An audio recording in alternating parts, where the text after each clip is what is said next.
Hello, it's Lori and Lawrence back again at Flat Earth Conspiracy Channel. And today, Lawrence and I are going to continue to do what we've always done, and that is dig into a lot of these topics that are going around on the internet, flat Earth related, and all the other stuff that our method has always been to investigate the investigations, research the research, and put our 2 cents worth in on what of it is provable and what of it is just being passed around disinfo and just keeps circling around. So, hi, Lawrence.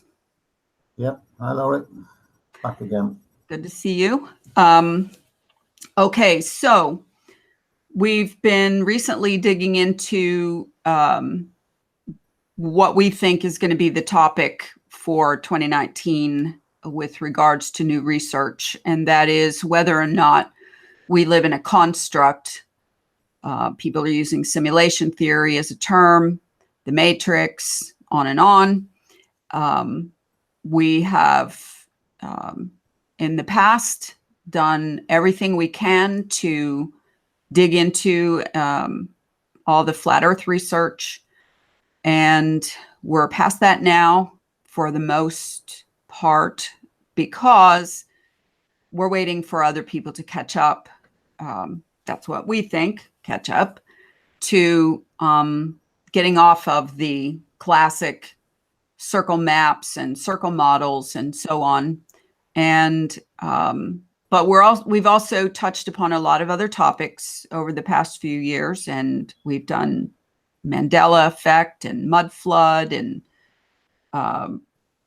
recently, or the giant trees, you name it. We've dug in there, and most of this all keeps leading back to that Lawrence and I conclude that this is some kind of a supernatural construct. It cannot be explained by normal science, natural science. We've talked about string theory. We've talked about theoretical astrophysics and all those topics. And so what we're going to do today is we're going to talk about all of those again and how they relate to each other, which of it we've spent some time debunking, researching, digging out the disinfo. And the other thing that we're going to do is obviously carry on into the how a construct could be made and how we could all be fooled into thinking that all of this is, like I said, easily explained by globes or flat Earth models or whatever. So, Lawrence, what about, let's start with these 4 topics that I recently have been looking into more, and I think you have too. Mud flood, the story about the foundlings, again, more into the Mandela effect, and a more recent one that's been hitting the research news is Tartaria. And what my question to you is, and what I think we should delve into first is, how can all of these topics, historical topics, have happened? How? Without anybody being there to, of course, there weren't videos back during what would have been considered the mud flood time, but how is it that there's no living person and nobody wrote it down that at the time that it happened and has been found that a bunch of mud covered up a bunch of towns and areas without anybody witnessing it and writing it down? Well, I'm not convinced that there was a mud flood anyway. We covered that case about the church in Omaha where it was quite clear that the place was built on a hill The building was effectively, they carved it away, and the door that you see was the original door, and they just built downwards. So they've got a church. They lowered the town, and beneath the town, they put new buildings in, and you could see the supports where they were building down. So, and that was, if you'd searched on Mudflood a few months back, that was the one that was coming up first.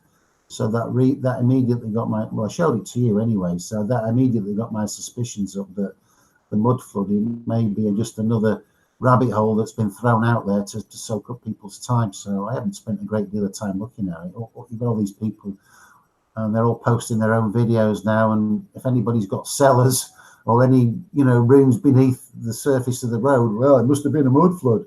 But I've lived in houses that have got cellars. They've got cellars now, and got windows that are at ground level. But these places were purposely built in those days because people used cellars for storage, for washroom. We used to have a coal chute. The coal was chucked down the chute and it was stored downstairs. I mean, some places the servants lived in the cellars, the washrooms. There's all sorts for them.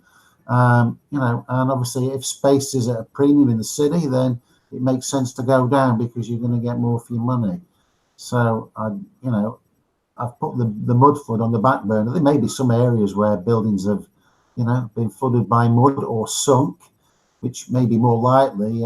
If you've seen the recent video by Rebel Without a Pause, he showed this video where they took a big sand pit, like filled a swimming pool full of sand, not a big swimming pool, and they got these air holes under it, and they set the air running, and it turned the sand literally into liquid. So ordinarily, if you jumped into a pile of sand, you just land on the top.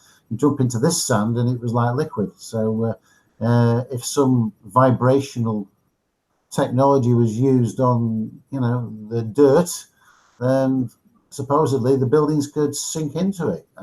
So that may have happened. And then we've got getting these stories from the likes of Max Egan repeating, it's not new from Max Egan, talking about the foundlings.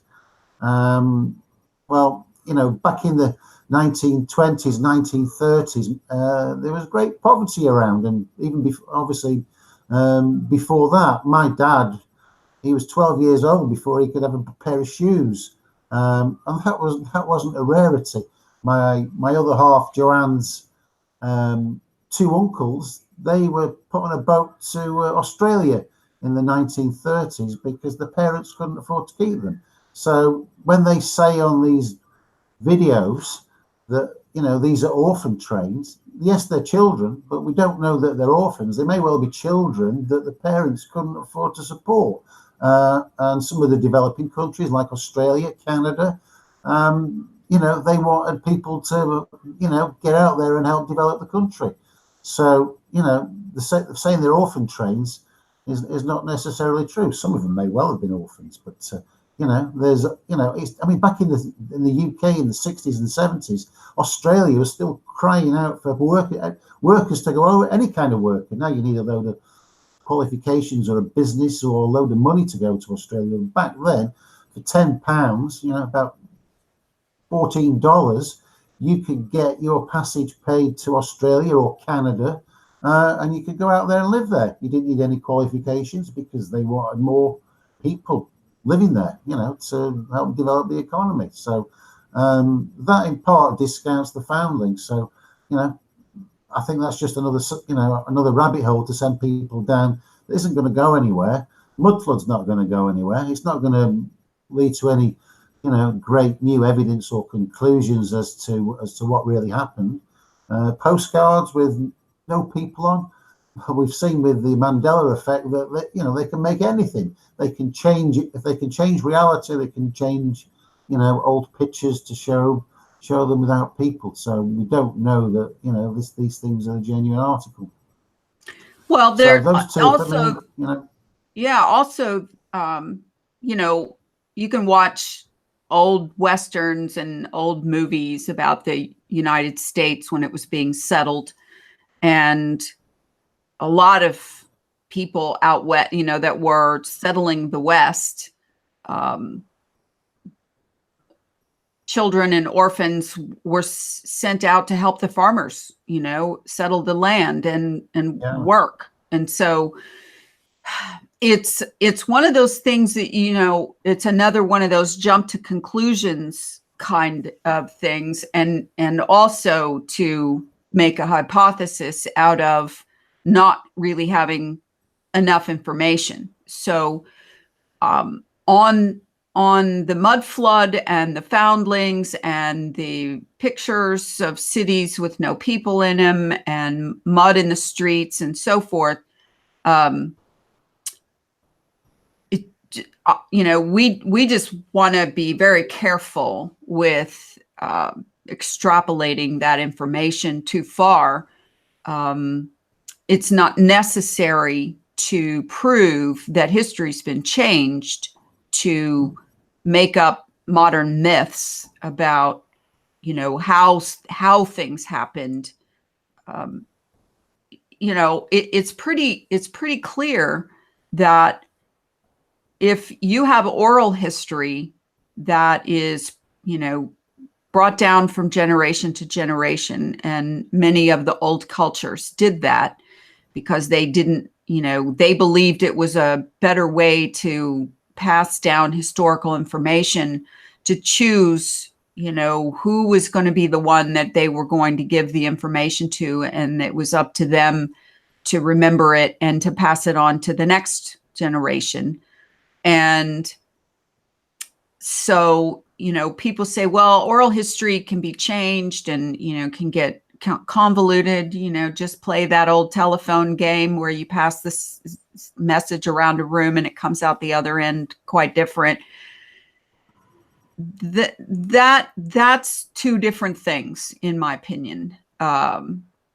You know, but historical documents and books and things like that, they're easy to change. And as time goes by, will be easier and easier once everything's been digitalized. And that's, you know, there's been a mad rush to do that over just about everything. They're taking old archives from libraries and museums and digitizing them and putting them on the internet. And, you know, people say, you know, we live in the greatest time where, you know, we have access to all the information that's ever been on the earth. Well, how easy, you know, we saw how easy it was to republish a book and change the title and change a few words inside in the manuscript. And before you know it, you know, it's the whole story's been changed. And so the you know, we're treading lightly on a lot of this information because, like Mandela Effect, for example, people took Mandela Effect and where did they spin it out? They spun it out into, oh, we all live in multiple, you know, came from multiple different universes and timelines. And Lawrence, you came from the, you know, Tartaria timeline because you remember something different than I do. And I'm from the Pleiades because I remember it differently than you do. And so that must be the answer. So what I see happening with a lot of this information is the speculation is going rampant with regards to how do we explain it? You know, I want to be breaking, the one who comes up with the theory that everybody goes, wow, you're a genius that you thought of that, and so on. Well, you know, you can be a genius and you can think of something, but that doesn't make it true. And that doesn't make it logical or plausible. And so, you know, we've come to this place where, okay, the earth is not a globe. And we both jumped into the flat earth information. And then we started noticing that everybody was jumping into the same information. And then we started breaking down that information and we discovered that it can't be true, can't be right. So, and we gave every reason under the sun mathematical, logical, researchable, testable, repeatable, all of that. And still, we're the outcasts because we challenged the accepted dogma. And so, as far as I'm concerned, that's where we are now. You and I are in the camp of challenging the accepted dogma on all of these other new research things. 2019 is going to be just cram full of simulation theory, and they're going to spin it in 2 or 3 different directions. I already see it happening. You've got the theoretical astrophysicist string theory concept. You've got the multiverse concept. You've got the plain old, well, it's just a matrix and none of this is real and we're just living in a dream and that kind of thing. But it all seems to culminate in, I just watched a video a little while ago called Universal Disclosure HD 3D, the most interesting video on Earth. And they went through this very elaborate CGI created model of basically life, the universe, and everything. And, I invite anybody else to watch it. It's maybe less than 50 minutes, a documentary style. And basically they're taking that same circle Earth thing, only now there's another layer on the outside of the ice where there's more land, and Mount Meru is in another layer that's above that we can't get to, and apparently you can't jump from level to level. And at the end of it, they come up with, we're, kind of the mantra that's being put out there now is, we are all one and we all created this. And my question is, okay, if we created this, if our consciousnesses created this construct that we live in, however you want to call it, then A, there is no B. My question is, how do you imagine that the creation can ever be better than the creator? And I've been an artist all my life and a creator, and I have never made a creation that is better than me. And you could say, well, if all the collective consciousnesses of all the people combined together is the perfect combination, and that's where the creation came from. Well, you're going to have a lot of pushback from those who believe in a God, in a creator, God, or even gods. All the different religions have different versions of God, but almost all of them come out the end with God created life, the universe, and everything. And for the atheists, I guess that, and the agnostics, I guess that, is okay for them. But my question to you, Lawrence, as a logical thinker, how can a creation ever be better than the creator? Well, it can't. And with a creation, the creator cannot be inside the construct. They have to be outside of it. And that gives a problem for most of your string theories, your quantum mechanics, your simulation theories, mainstream ones, who still believe in the, all the planets and the ever-expanding universe and the Big Bang. If it's a simulation, the simulation would have to be outside of where the Big Bang is. So there would have to be somewhere else to create the Big Bang, wouldn't they? If a simulation started off with a Big Bang, then it's just all willy-nilly. That is not organized. What we have here is organized, these structures. You've got all these the numbers, everything on Earth is numbers, and you start looking at all these spirals and stuff like that. So any creation has to originate, externally from the construct. So they haven't touched upon that point. And I get the impression that they may well be going down the route that it's a simulation, but it ain't God, it's the aliens. Because, we had Reagan saying, wouldn't it be great if, we could all get together to, fight against the aliens. He said something like that in the 70s or the 80s. And that's been repeated several times by other, big name political figures. So I'm sure the aliens are going to enter the fray at some point. And, the technology is there to make it look like we have got aliens out there.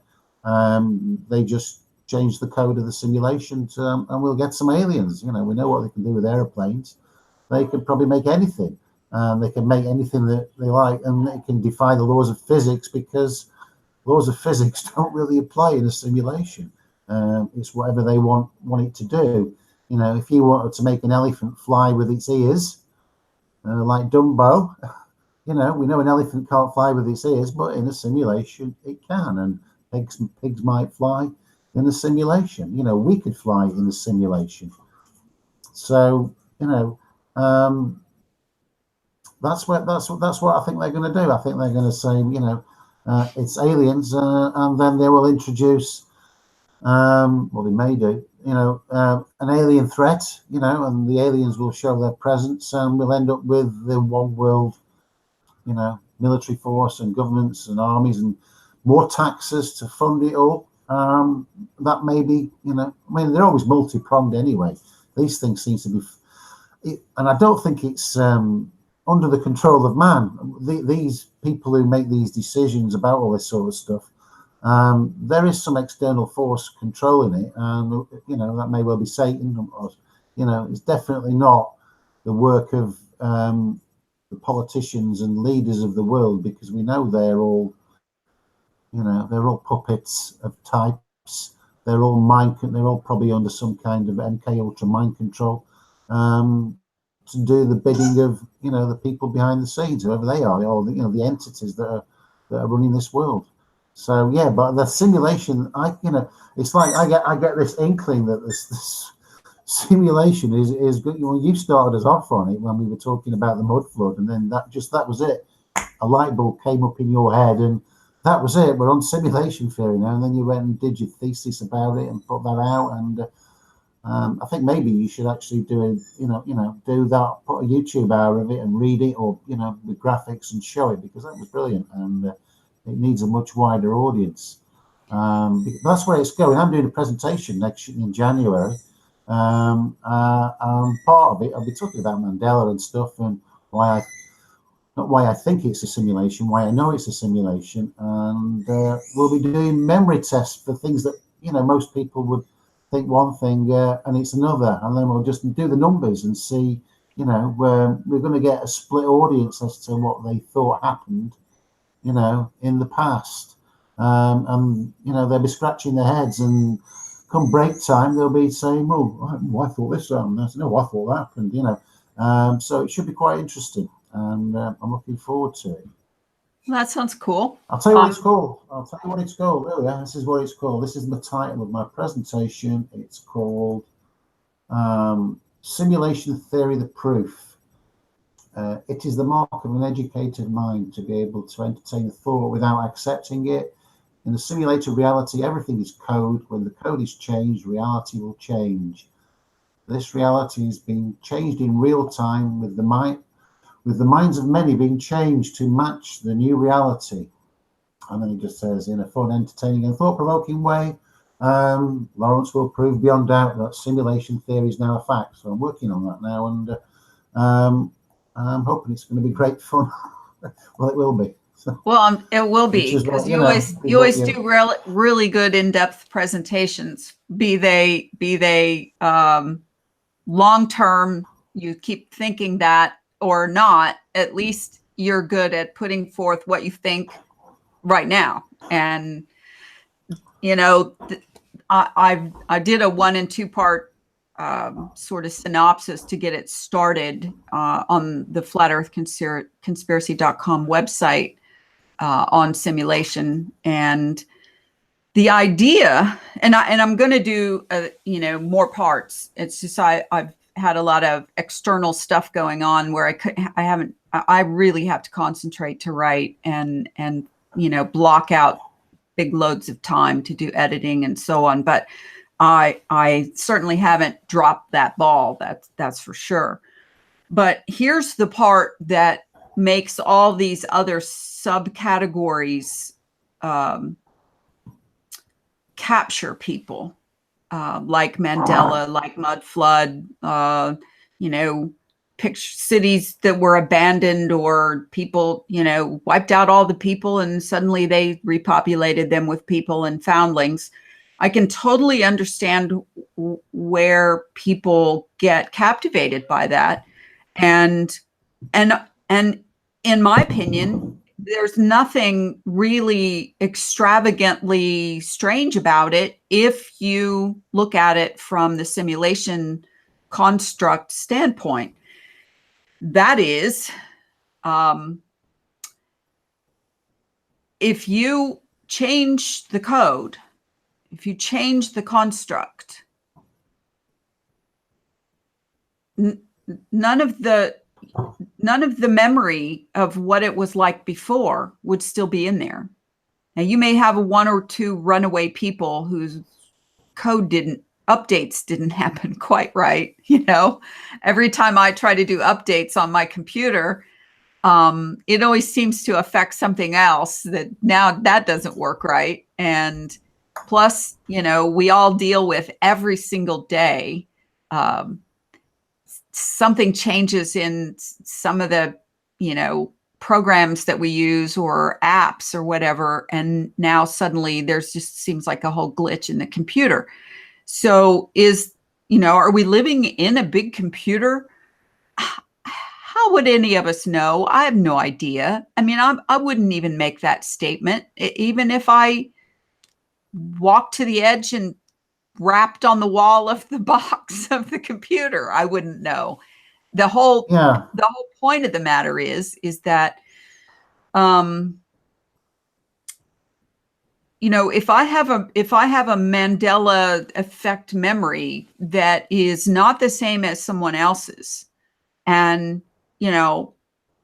we both stood face to face and said, I'd bet my life that I'm right. And that's the way it's always been. And you're just wrong. And both of you said that to each other with the most conviction you could muster up. Okay. That doesn't change anything, because in that person's memory, in that person's coding, that's what they remember. And you can use MK Ultra mind control, but somewhere in there is the original memory that the person has. So can you flood a town by code? Why couldn't you if it's a construct?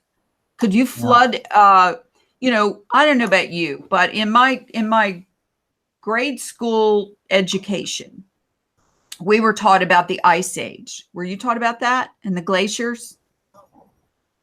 Yeah, well, there was a mini ice age supposedly coming in the 70s, weren't they? So, yeah. Well, I'm talking about the old ice age that, when we were all learning about the Pleistocene era and all these different eras, and there was an ice age, and it pushed everything down with the glaciers, and that's why so much of this land is flat, and that's why big rocks are sticking up out of the ground in this part. And, you go to Kansas, USA, and baby, it's flat. I mean, it's flat. Same thing with Florida. The whole south of Florida is just, few feet above sea level, and it's flat. And so did the Ice Age come all the way down to Florida?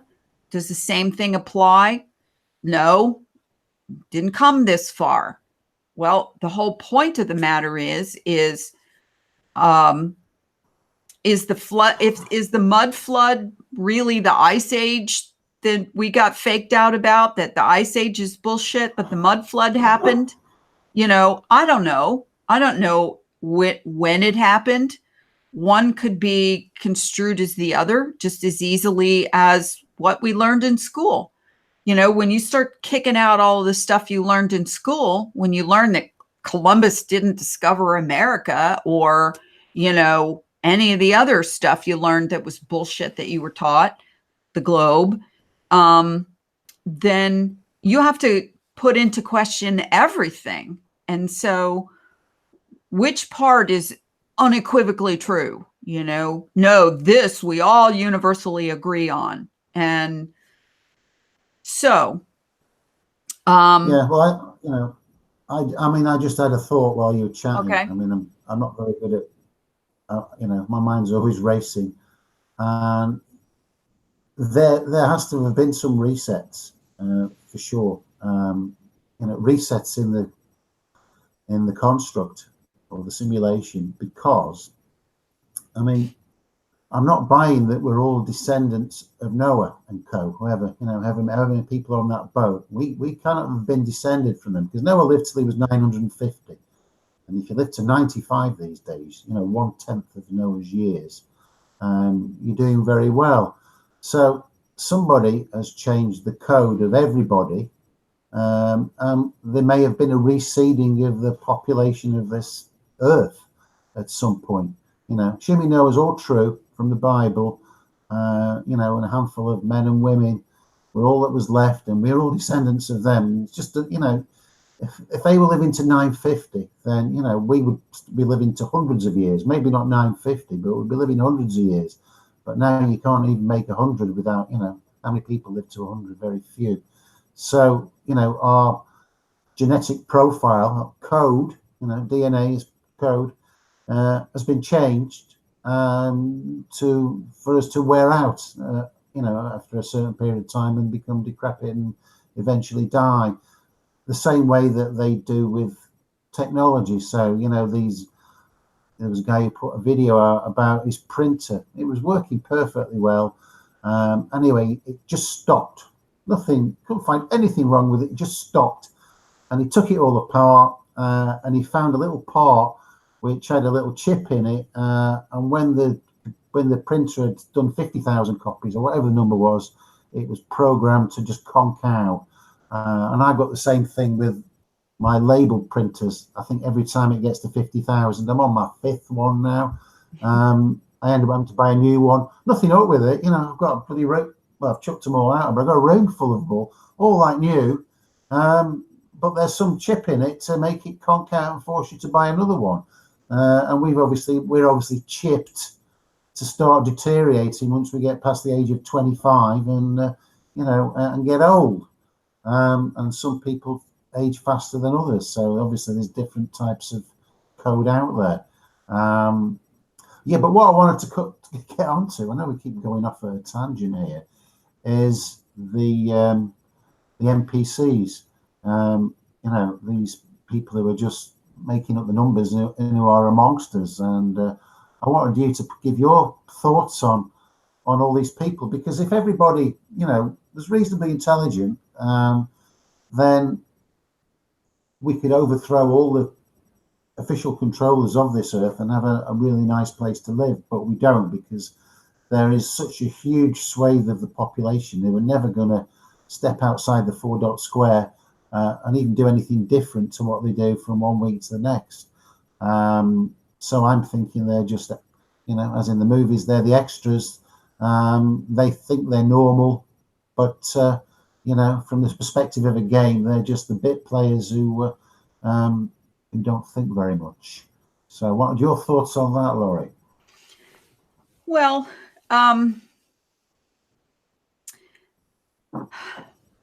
part of me really hates that whole NPC label.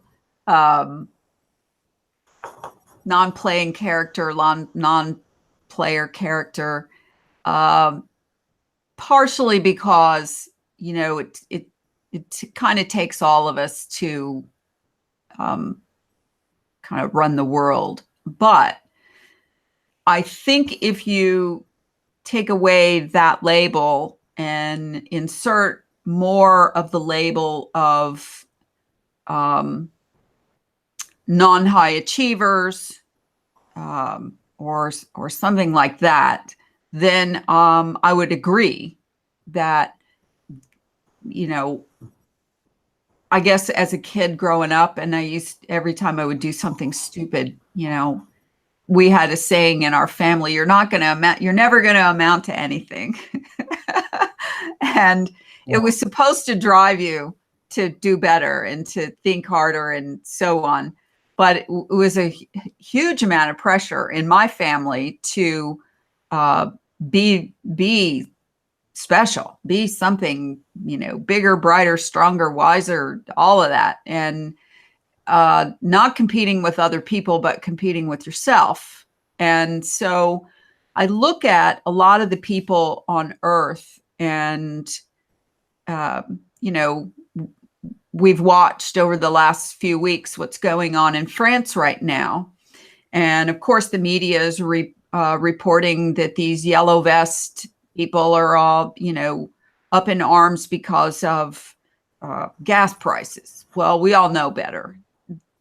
I mean, you can bitch until the cows come home about prices of things, but you can't alter it by going and standing out in the street in your yellow vest and hurling rocks and sticks at the police officers or whatever. But one of the things that it shows me is that there's a certain energy that happened that culminated all at the same time, where there were enough people that were energized to get out of their chairs. I'm sure France isn't a whole lot different than the United States or the UK. You can choose to sit and watch TV in the warmth of your home, or go to a game or go to the pub. But it takes a different kind of energy to go out in the streets with a bunch of other strangers who have the same idea. They're mad as hell and they're not going to take it anymore. And I look at the biggest part of the population as not those people. Most of the population, you said they're not going to get outside their four dots. Part of me thinks it's programming, but the other part of me thinks that, they really do get caught up in all the distractions of life and the fear tactics that are used on them day after day. And the ones who are comfortable certainly don't have anything to lose. So they're not going to get involved in any kind of change or whatever. But I agree with you. I've seen too many people that have come along throughout history, Buckminster Fuller, Jacques Fresco, different ones who have created entire plans of cities, towns, structures, systems that are a whole lot more beneficial and easier on the humans than the one we have now. And, I've been bitching about the system we have now and watching it degrade over my lifetime, and knowing full well that there has to be a better way. But yet there's all these people that if it ain't broke, don't fix it. And if, as long as you got food on the table and a roof over your head, somebody will fix it. The technocrats will fix it. There's somebody out there who will fix it. And it's not getting fixed. It's getting worse. And so, is it purposeful for there to be an inordinate, higher than majority amount of people that are not producing anything to, benefit mankind? I can hardly understand why that would be in the programming, because let's go back to the beginning of creation. Okay. And even you could go back a few hundred years ago before industrialization, and you can see that the original creation, is like a clockwork. It's perfect. the animals and the plants and the people and the sun, the moon and the stars and the wind and the rain and it all worked in perfect synchronicity. Yeah, sure, you got a hurricane now and then, you got a tornado or a rock slide, but as far as the system that was originally built, the macro and the micro both were numerically perfect.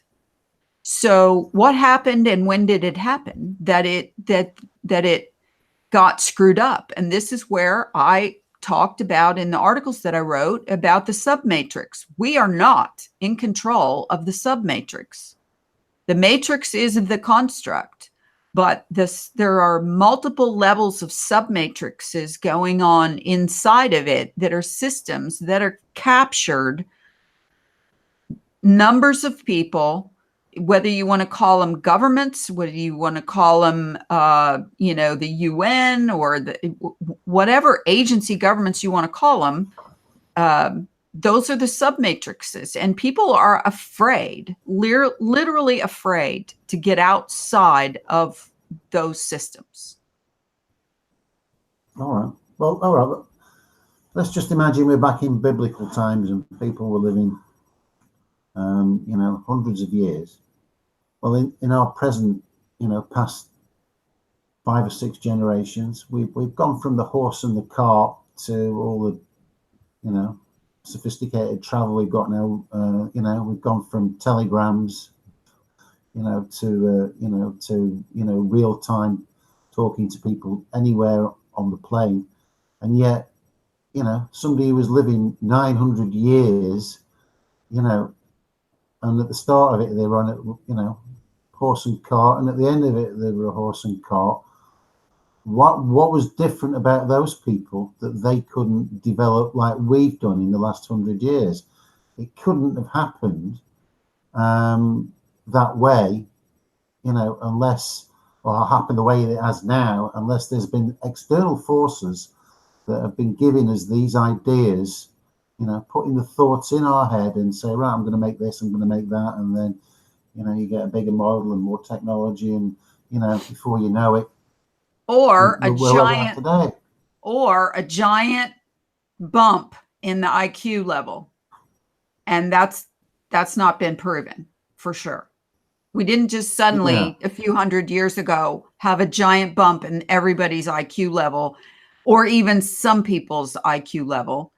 I don't care if you want to throw a Tesla or an Einstein or, whoever is supposed to be all the geniuses of the world.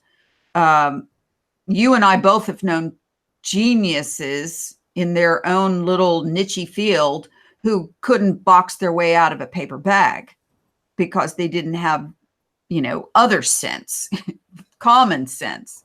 But there's obviously been an influence. Now, whether that was a reset of everybody, because there are still people on Earth that live just the way they have for thousands of years. There are people in, the Amazon jungle. There are people in, it's not as many of them anymore, but all over the world, there are groups of people who live as archaically in comparison to today as they ever have. They still herd sheep, and they still, don't have electricity, and they warm themselves by a fire at night and hunt their food and so on. So that's by choice, isn't it? Because if everybody's IQ went higher, then how come people aren't making inventions all over everywhere all the time exponentially? We were supposed to be living in the time of the Jetsons cartoon by now, weren't we? Yeah, I know. But I mean, it's a pity that we don't have, family trees dating back thousands. We would have, if it was real, if this was, if we were base reality, actually we weren't code, then, there would be records going back thousands of years, and we would have got to where we are today thousands of years ago, but we didn't. So something has come in, at some point to just stagnate everything for thousands of years, and then recently they've changed the code so we can move on to this, level of technology we've got now. It had to happen. If let's think that through. If you lived in a time where people lived 700, 800, 900 years, how many generations would be alive at any one time? Well, they could, if they could give birth at 16, then think about how many generations would be alive if you were as old as Methuselah. Okay, yeah. You'd have your children and their children, and it would be what, like 10? I mean, what's a generation nowadays? 20 years old? Okay. So what the hell would you need history books for if you could go and talk to your great grandfather? Okay. Okay. Now think about that. And then think about, now roll forward to modern times where, like you said, happy birthday to Kirk Douglas today, December 9th, 2018. He's 102 years old. Okay. That's old for today. All right. So he's got multiple generations in his family, but most of us, if one of your parents or both of your parents even lives to be 85, you're doing pretty good. All right. And so nowadays it's a big deal for, some 90-year-old to have a birthday party. And what do the family do? They put all the generations in a picture. Oh, look, here's 4 generations. Woohoo. Okay. Yeah. Yeah. So look, about 50 generations. Yeah. Look what all could be lost if you had, if you compare 4 generations to 50. Okay. It wouldn't take much if all of a sudden a reset happened and the oldest and the youngest were killed off. The oldest and the youngest. That's all it would take. And no one would be able to even remember what the name of their great grandfather was on their mother's side, for example, because you can now go around and ask people today. Look at all of the people giving their DNA to these companies to find out, their genealogy. And they're coming up with, they could come up with anything and you would have no way of knowing truth or fiction. Okay. Yeah. So my point is how quickly and easily you could do a reset without even having to wipe out the people. But if you go back and look at the population of Earth number, look that up real quick, Lawrence.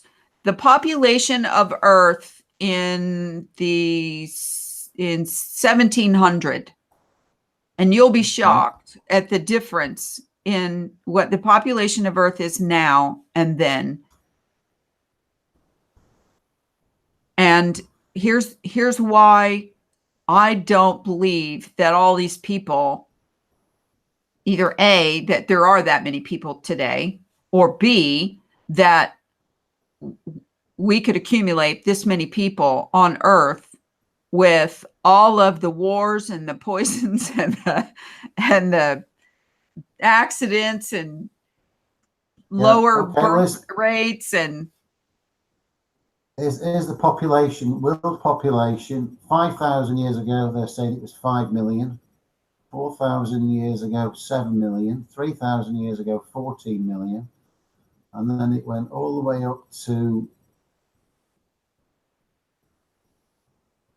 around about the time of Christ. It got to 100. Time of Christ, there was probably about 180 million people.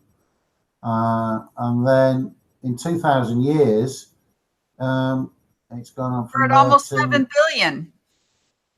Come on. no. It's getting up. No, the official figures now is nearly 8 billion, 7.6 billion. So Okay, it's so I'm sorry, but those numbers don't work for me well, I because just people guess are it. having less children. What did you just say? Yeah. How many children were in your father's family? My dad was the youngest of 9. Okay. And how many are in your family? I've got 2 sisters and a brother, so 4. Okay, But that was so went 4. from 4 is higher than 9. normal. Okay, you went from 9 to 4 in one Yeah, generation. Okay. yeah, And yeah. most No, people today have 2. maximum 2 or 3 children.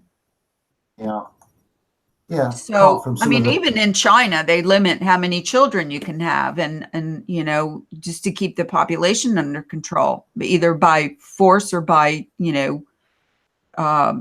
fear. So those numbers don't make sense to me. I don't care what kind of science they come up with to explain that jump, but you can't go from, like you said, 2000 years ago in the time of Christ, that what did you say, 180 million? there we go. Let's have a look. Yeah, Yeah, 200 years 180 before Christ. million. About 250 million 2 years before Christ, and 190 million 200 years after Christ. So anyway, my point is with that, um, if you take this reset thing that most people are starting to look at, either by mud flood or the timing of when are they saying the mud? I mean, people are starting to come to a number of the mud flood. It was mid 1800s, right? They're saying, what, 1830, 1850. There's different accounts, but they're just basing that on photographs. Okay, it's more than anything else. 150 years ago. So if you had a reset of all that many humans 150 years ago, then it's even harder to buy into we're almost at 8 billion. Yeah. Right? Yeah. Okay. Reset, yeah. Down to so a bunch of empty city pictures does not a reset make, but if it's a simulation construct, I mean, I don't think it's too big of a stretch to say you just take out a whole bunch of characters and do a reset that way. I mean, did people die? Like, what do you constitute death in a construct? Because everybody's like, oh, if your spirit is what's animating your body, and without a soul, without a spirit, you're just a bodysuit. You're just a meat suit, right? There seem to be quite a few meat suits running around that don't seem to have anybody home in there, except maybe a program. We're heading for, according to official figures, we're heading to 8 billion population. And if all these people has a soul, then somebody somewhere is manufacturing souls, aren't they? The souls have to be made. They're not. Well, okay, that I looked into that one time when I was looking into reincarnation as not necessarily a possibility, but just looking into it, because there's obviously 2 totally different schools on that. Those who come from a Christian background, the Bible says one person, one life. Other religions say, reincarnation, people have been here multiple times before, and you keep coming back until you get it right or something. And so I don't know which of those makes my point, or is a point, but if you went with the reincarnation concept, that this spirit soul comes back and re-inhabits a new meat suit, then you wouldn't have to really keep remanufacturing a bunch of spirits or souls, because you would just reuse the ones that you created originally. Yeah, with a static population, yeah, but with a rising population, more souls would need to be in it. So what I'm thinking is these NPCs. No. Well, I mean, you would if you have a rising population, but what I'm saying is they're recycling. Reincarnation would be recycling. It would, but if you've got a rising population, you need more souls from somewhere. So I'm well, yeah, you would maybe definitely have to be making new souls / spirits. think And souls as it's as some kind of chip, a computer chip or whatever, something that's indestructible. Somebody somewhere is making them and sending them out into children when they're born. If we all have a soul, the soul, we don't have a store of the woman doesn't have a store of souls in her ovaries, as far as I know. The soul, nope, just eggs. It gets there from not somewhere, all of doesn't them. it? Not all of them get used, obviously. Not all. I mean, I not all of think them turn into a child. You'd think there's a finite number of souls, so are there lots of people amongst us that that don't actually they just have the ego, they have no soul? Well, I think there was an old movie, I can't remember the name of it, where they talked about, I believe the term for the place where the souls come from is called the gump. And at some point, the gump runs out, and the last baby born, the first baby born with no soul means the gump has run out. Okay. But that's just an aside. But think about if you're doing a construct, okay? So let's compare that to like a virtual reality video game, okay? They have X amount of players that or characters, I guess. That's where the NPC came from, non-player character. If you have a finite number of characters, that could be from a supercomputer aspect, that could be 400 billion souls. Okay. But what I find interesting is you can ask or watch videos or whatever of all of the really smart people, the astrophysicists and the, string theorists and all these people, and I've seen lots of interviews where they're asked, what is consciousness? Nobody has a defined definition for what is consciousness. Is consciousness the soul? Is consciousness the spirit? What is the spirit? What is the soul? They have a hard time defining that because of the limited words we have to use for something like that. And when you also think about, okay, there are those, and I might be in this camp, that all of the stars in the sky that we see are also spirits in a different realm. And that their energy affects our energy, and that our energy affects their energy. So are there less stars in the sky than began? Are some of those souls spirits coming here and doing time on Earth? Talk about the prison planet idea, doing time. I think astrology is astronomy is the fake science and astronomy is the true science. I mean, when you start looking at astrological people's personalities and their birth sign. That there's so much to it. Sometimes you can even tell what someone's birth sign is just by how they are. Well, If you look at it, and think those are about the only this. death.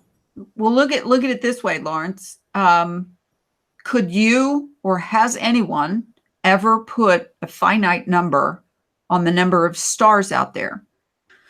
You couldn't, because the number is supposedly always changing. You got the supernova, the one that burns up, and then, oh, we got a new star forming, and so on. So how many stars are out there? All you ever hear is billions and billions, right? And so, in my opinion, I know we take a census of people on Earth, right? Every 10 years, there's a census. And do you guys do that in UK? Do you have a census where you have to fill out a form and you have to put down all this information? Okay. They want to know your occupation and, things about, when you're born and education and all that sort of stuff. Has that always been is that in your constitution like it is in ours? It's been going on for, well over 100 years. Yeah, probably 100. Okay. Well, it's back to the 1800s, I think the census dates back to. Yeah. Well, I mean, it's actually in our constitution to do a census every 10 years for the purpose of representation. So we probably got it from you. You can go back online. It's all been digitalized anyway, so you can go back and look at the old censuses. Okay, so now let's take that idea. They're putting everything online, okay? And of course, it's for two purposes. One is to protect the information and to put it out there for, the public to have access to it. And, in many cases, they keep the old books and the old records and stuff in storage somewhere for perpetuity. But I'll give you an example about how easy it would be to change history of something. And I'm going to use the concept of the abstract now. And an abstract was the paper record of a piece of property in the United States. That's what they called it, the abstract. And the abstract was created when the plot of land was created. So let's say, for example, if you took 100 acres and you divided that 100 acres into 10-acre plots, okay, each one of those plots would have on its abstract the 100 acres that it started with, and then this parcel is 10 acres.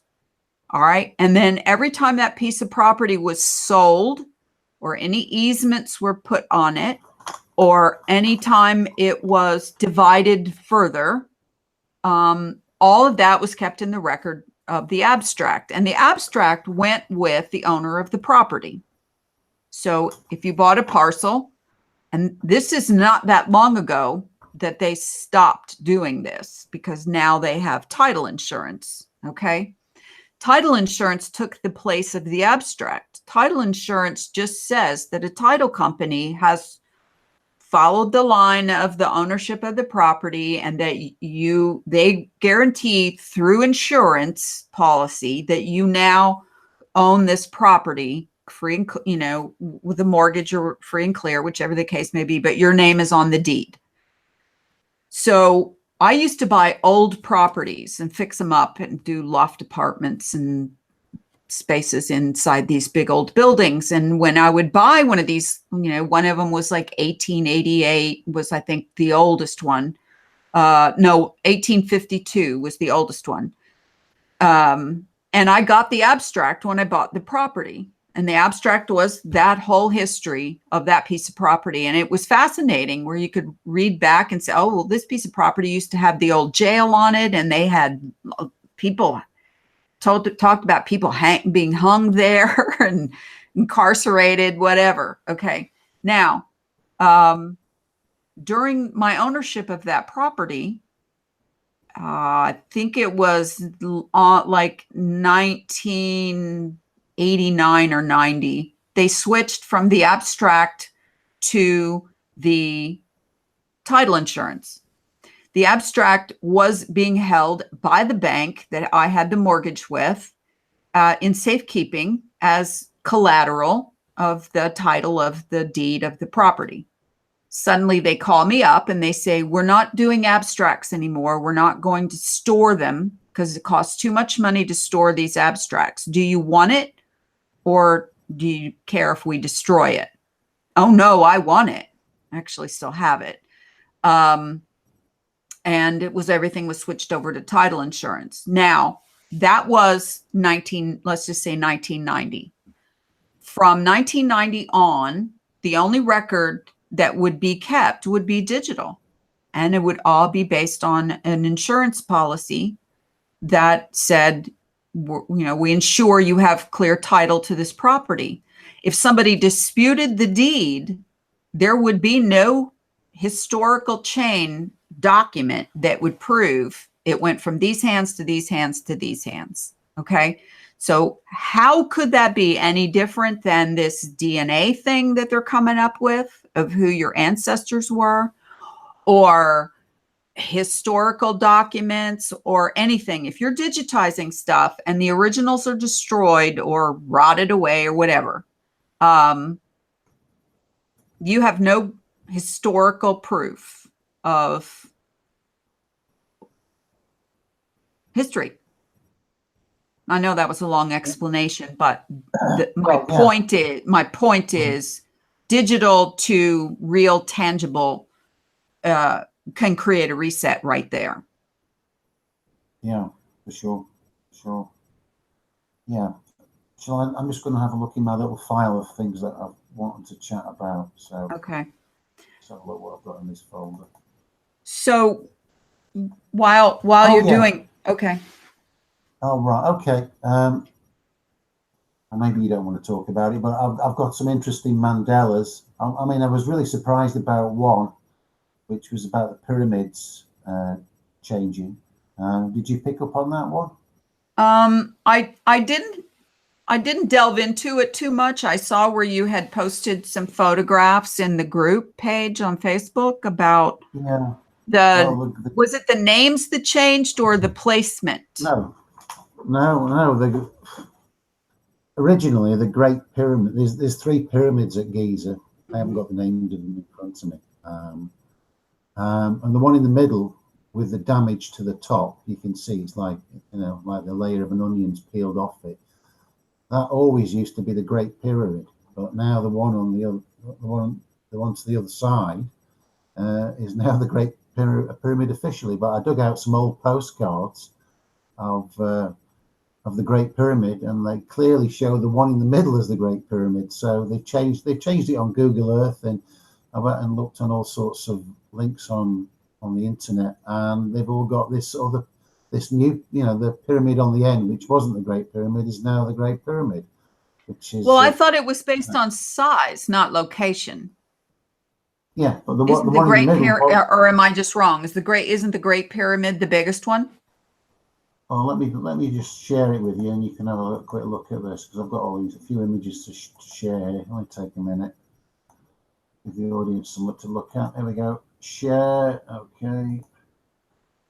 New folder. Okay, so we start looking at the. So there's some postcards. Okay, at Giza. Okay, so this is a tour of the Great Pyramid.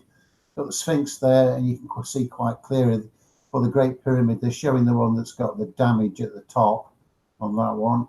Okay. Well, actually, that's not damaged, Lawrence. Let me put you on screen. That's not damaged. That's where the capstone rocks are covering is still on there. The other ones are the ones that don't have that. That was supposed to be the one that was covered in gold at one time. Anyway, the one in the middle is the one that's denoted as the Great Pyramid. So you can look at this one here. There we are. The Great Pyramid of Giza. That's got the stuff on the top. Another image. Let's get some more. Here we are. Postcard. The Great Pyramid. So you can see quite clearly it's that one with, it's got with a the top new on top it. on it. Okay. few more. Again, the Great Pyramid of Cairo. It's that same one. But when you look on Google Earth now, let's find Google Earth. Here we go. There we go. You've got the one on the end. The one on the left on this image is now the Great Pyramid and not the one in the middle, which you can see quite clearly. It's got the new top on it. And I did measure them.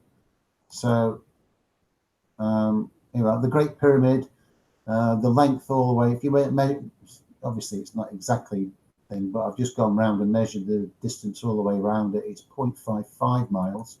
And the one that used to be the Great Pyramid, sorry, that's the same one again, is 0.51 miles. So the one that was the Great Pyramid is no longer the Great Pyramid. It's the one to the other side of it, which was a bit, well, appears to be smaller, or used to be in the pictures, but now it's slightly bigger. So that is, they're massive. You know, if you look on Wiki, they'll show you now that the Great Pyramid is this one. They're calling it Khufu, which is those figures measure up. You know, I've measured up the base, and it says it's 230 meters, and that is approximately what it measures up on Google Earth for one of the sides. So I'll stop sharing that. But what do you make of that? You know, why would they be changing the pyramids? Well, unless it's a mistake, which, you know. Well, no, because you know, most people. I mean, somebody would go, hey, Google, you've got the pyramids named wrong. You know, you've got the wrong one called Pyramid of Giza, Great Pyramid. But you got a picture of the one in the middle. You know, postcode, an old postcard, 50 years old, 60 years old, from Cairo, and it's clearly got the one in the middle as the Great Pyramid, but it ain't anymore. You know, it's the other one. So, I mean, there's a small one, there's the one in the middle, and there's the one on the other end, and the one in the middle is a bit smaller than the one on the other end, and the one on the other end is now the Great Pyramid. Let me just show you this anyway. People need to look into that too, and check Lawrence's work, because. You know, I mean, some of the stuff that I'm finding now is quite bizarre. I mean, let's just have a look at this one here. Take a look at this plant. I mean, come on. You know, who does that look like to you? It's even got a willy. Look. It's a monkey orchid.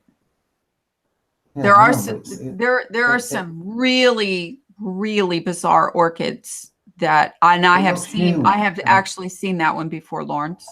You may not have, but I've seen that one before. All right. Have you heard the expression, he went for the jugular? Yeah, this one I find a little strange. The jugular one. Now we've got two jugulars. We've got the external jugular vein, which is that one there, and there's another one, the internal jugular vein. So if you went for the jugular, which jugular would you be going for? You know, I wasn't aware there was two jugulars, and most of the people I asked, they weren't aware of it either. Do you remember this? Did you watch Snow White? This isn't the mirror on the wall one, by the way. Did you watch Snow White and the Seven Dwarfs as a young girl? Yes. Do you remember when they were going down the mine and they were singing, "Hi ho, hi ho, hi ho"? It's off to work we go. Yeah, well, it's not that anymore. So let's just show you what it is now. It's not off to work. Here we go. It's something else. It's going to show this. Here we go.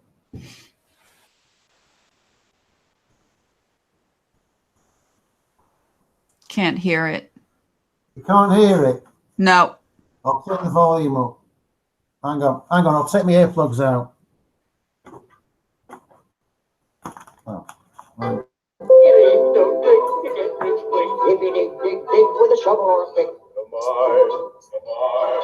Start it over, Lawrence. Okay. Could you hear it then? Yes. All right, we'll start it again then. Here we go.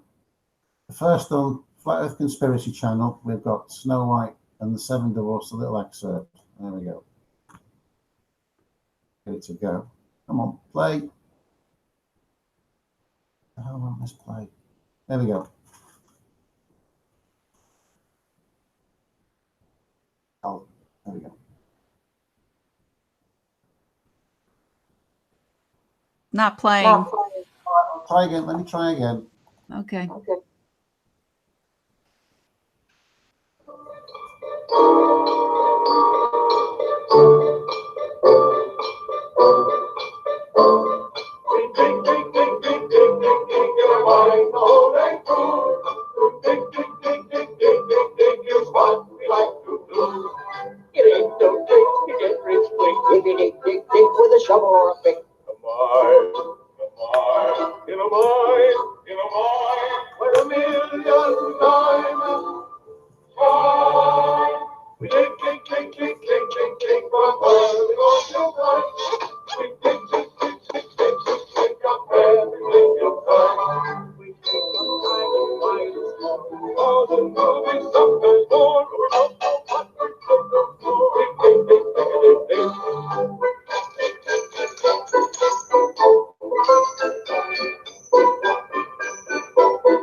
Hi ho,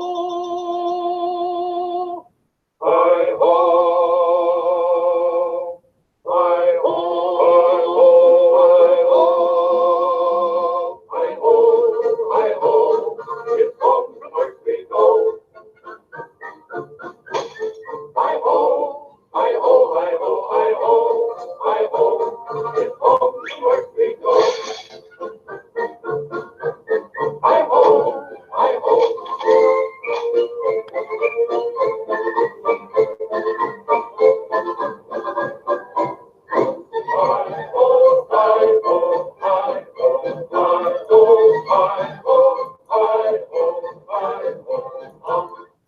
Anyway, so what in the Well, they context? sang it.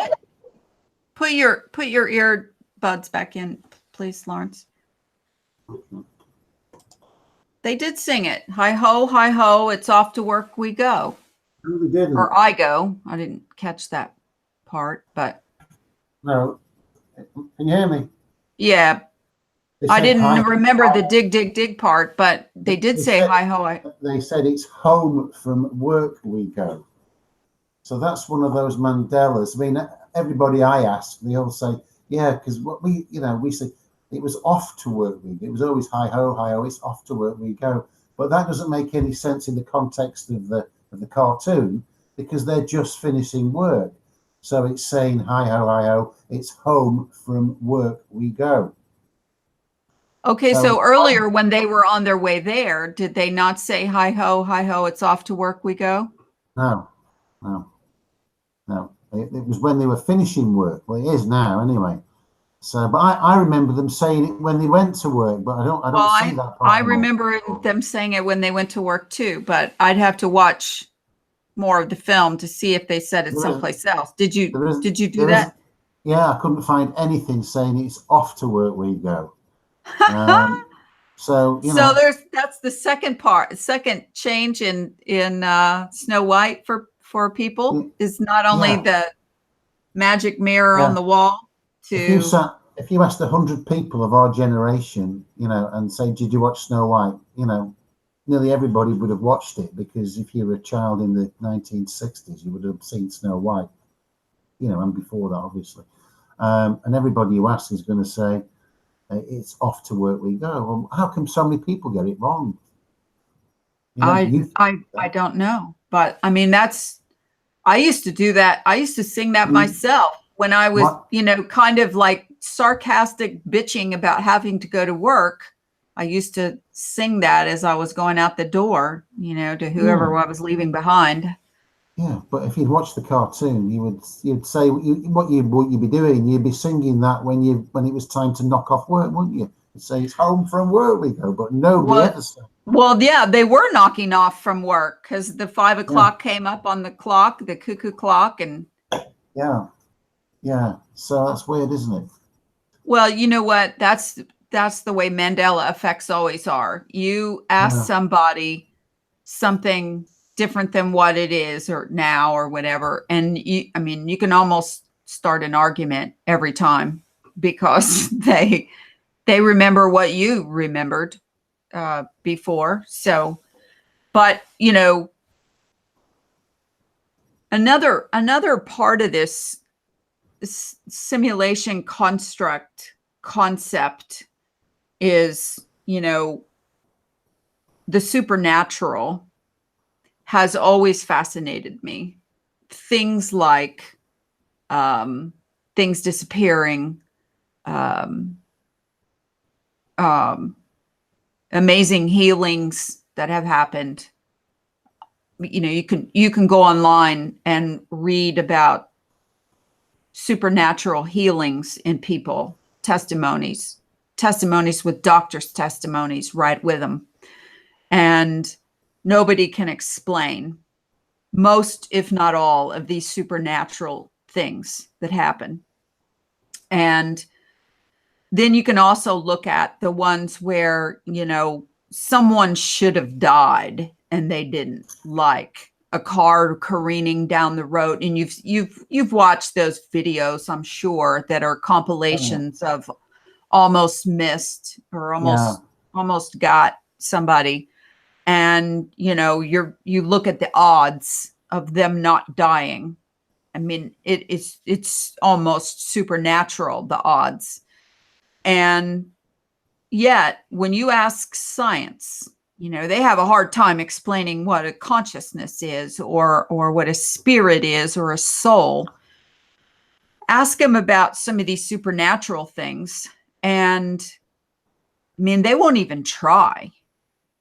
Most of them, they won't even try, because the bullshit that they would have to come up with, like some of the bullshit they come up with, well, all of it that they come up with for the cosmos and the spinning star, the spinning and the moving and the vortexing and all that stuff. They have no explanation, and the only one that they could come up with would be just some made up crap. So that's untestable, not repeatable, not verifiable, and yet it's still there. I mean, you can have supernatural deniers all day long. Well, it's just not true, or just can't happen. And you go, okay, whatever, we're done. But when you see where someone grew a limb back that prayed about it, and their doctors, my God, you have a limb, or you had in terminal cancer, and now it's completely gone, and there's no explanation because you didn't get any treatment other than prayer, or some of the other things people have tried, the power of positive, water treatments, all kinds of stuff. And so, but some of those things science will try to break down. They'll say, oh, well, it's the frequency, and it's the electromagnetic, and it's all this stuff. But all the person did maybe was pray. And when you look at the construct idea, prayer becomes even explainable, because it's a construct. Of course, supernatural can happen. Of course, your prayers can be answered. And by no other explanation than you prayed, there is no natural explanation to counter it with. What do you think about that, Lawrence? Yeah, well, I mean, I think there may well be some external, reality controllers who listen to prayers and grant them, because there was that one with Greg Braden where in China, where it was called the medicine-less hospital, and there was one with this great big tumor, and they just all prayed at the same time, and it just vanished. So, if that's true, how would you explain that? It's well, like I said, scientists try to talk about, the power of the thought of the people. It's always about the oneness of people coming together, because it circles right back around to, we create this reality, right? Yeah. Think about that. I mean, that's always the spin back. There's your answer. We create this reality. Well, in a lot of cases, I think your intention does create your reality. I think, it would be easily explained as there's a master code that we all live under, and that's the construct, and that's master coded into everyone, so that we all see the same things, in the same places, like buildings and roads and mountains and so on. We all feel the same weather patterns that come through and so on. But insofar as your day, I mean, if I watched me in one of those videos where someone's, car's careening at them, and it bounces off of this thing, and at the very last second it swirls around them and misses them completely. Yeah. And if I watched me in that video, if that was me, I mean, I would have to watch it 100,000 times and go, how in the hell? did that happen that way? And Oh, and you know, as a supernatural believer, I would automatically say, hey, a guardian angel helped yeah, for me sure. I mean, at that that that happened moment. to me. That I had the very same experience. You know, I mentioned it in the previous hangout, but I was in West Germany back in about 1981, and I got my new big Japanese motorbike, and I was up near the Black Forest and just been for a walk up a mountain, come back down, and we were heading back somewhere else, and pulling along about 70 miles an hour, and suddenly came to this junction. I was on like a dual carriageway, and there was an intersecting dual carriageway with a dual carriageway, and I'd never seen anything like that before in my life. You just don't get anything like that in the UK. There were some traffic lights there or some things, but I just wasn't expecting it. And of course, I couldn't stop. So I put my head down below the fairing, pulled the throttle back, and and hope for the best. And a lorry hit me. Lorry was coming that way across that dual carriageway, and I was going forward on that. The lorry hit my motorbike. I went flying one way. My girlfriend at the time went flying the other way. Literally all over the intersecting road. We literally flew through the air. The motorbike went straight down the middle. It hit a lamppost and hit it with such force it ripped the lamppost out of the ground. And I was bouncing along the ground. I was looking out of the corner of my, I thought I was going to die. I was looking out of the corner of my helmet through the visor, watching the world pass me by. And, I got away with, I took the skin off my backside, but that was about it. They took me to hospital, give me a bit of plastic skin on my bum, and the driver of the lorry there was suffering from shock, so they brought him in. But what are the chances of that? I mean, it's like I've got some angel there who was looking after me because, my time should have been up there, but I walked away from it. And then I hit a wall head on off my motorbike, hit some diesel on the road, and my entire body went through a stone wall, and the wall was totally demolished. It was all individual rocks, all smashed to bits in this person's garden. And I just got up on it and got a bruise. That was it. I wasn't going Well, quite so fast then. so some scientist would sit there and go, okay, well, these particles moved those particles, and after effect and blah blah. You know what I'm saying? That's what they do. Yeah. And you want to just walk up and smack them and say, that shit was amazing, right? I mean, that was like supernatural, okay?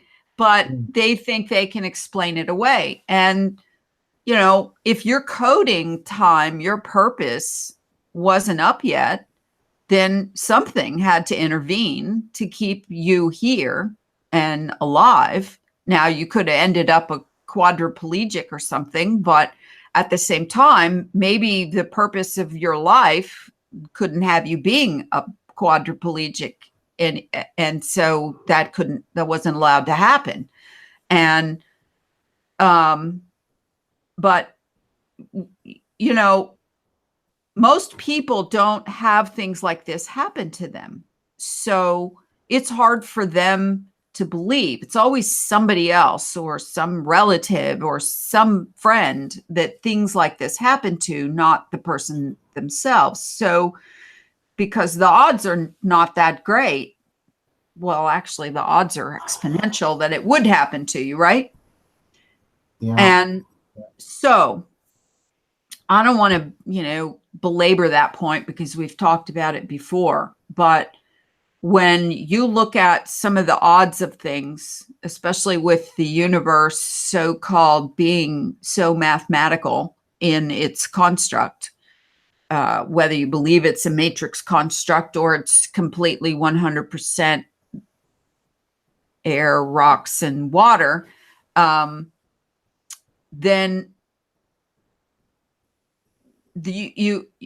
when you look at the construct idea and you factor in the supernatural, which we've all heard thousands of different kinds of stories about supernatural things. And anything supernatural just means super, above, beyond, natural, nature, explainable.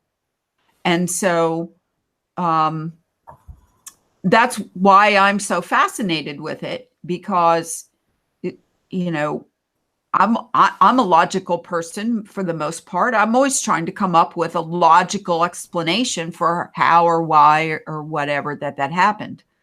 But I invite anyone to just Google supernatural healing and just read some of the testimonies and some of the stories from people, and they're backed up by other people, witnesses and so on. And so, you can probably put some of them down as, what do they call that? It's like some kind of mass hysteria effect where more than one person sees something that, together. What was the Fatima where the Mary cried blood or something out of her eyes, it's like, hey, wait a minute, it's a rock. How can it have tears? Yeah. Well, I mean, some rocks have got blood in them anyway. But I wanted to pick up on something that you mentioned last hangout or a couple of hangouts ago. And I was talking about time. I mean, the idea that time is a construct, I mean, I thought that for a while, but it was never my own idea. It was probably some new age thing I read somewhere and saying that time is a construct. But is it? I mean, I'm just thinking nothing can happen without a past, a present, and a future, because otherwise you'd have no memories, would you? If there was no time, you couldn't remember anything, because there would be nothing to remember, because that's already happened. So I think, yes, there is a time in where we are within this construct, but there are other times, which may be running at different speeds, just like you can replay a YouTube at half speed, full speed, double speed, speed and a half. I think the creator, who is outside the construct, they are subject to time as well. Otherwise, they wouldn't mention time in the Bible. It does get mentioned about the time it took 6 days to make the earth. I mean, whether that was 6 of their days or 6 of our days, I don't know. But presumably they meant our days. But how long was that in God's time? But, God, the creator, is going to be subject to time, because nothing could exist without time. And when you think about it on earth, all these religions, which all relate to sun gods, well, if you worship a sun god, you're actually worshipping time, because it's the sun which dictates the time. So sun worship is time worship. And when you think about it, time is a precious commodity, because without time, we just wouldn't be here, would we? We'd be the freeze it scene in the Matrix, when the scene with the woman with the red dress, and Neo and Morpheus can walk around and everybody else is just frozen in time, and they could have been frozen there for 100 years, and then they said, right, stop the freeze, and everybody would carry on as normal, and they wouldn't know that the time had stopped. So I think the sun, there are portions outside the contract where there's zero time to enable the sun to get back to the other side. But nobody could actually live there. It must have been designed as such so that the construct could exist. So everybody needs time, and I'm not so sure that time is a construct. I think there's just different sorts of time out there. What do you think? Well, something just triggered a thought in my memory about Enoch's gates and Enoch's portals allude to or say that the sun comes up in the east, or out of the east gate, crosses, goes out the west gate, and comes back to the east gate via the north. Okay. And others have said, and I think there's both mythology and it may even be biblical too, about God's place is in beyond us in the north.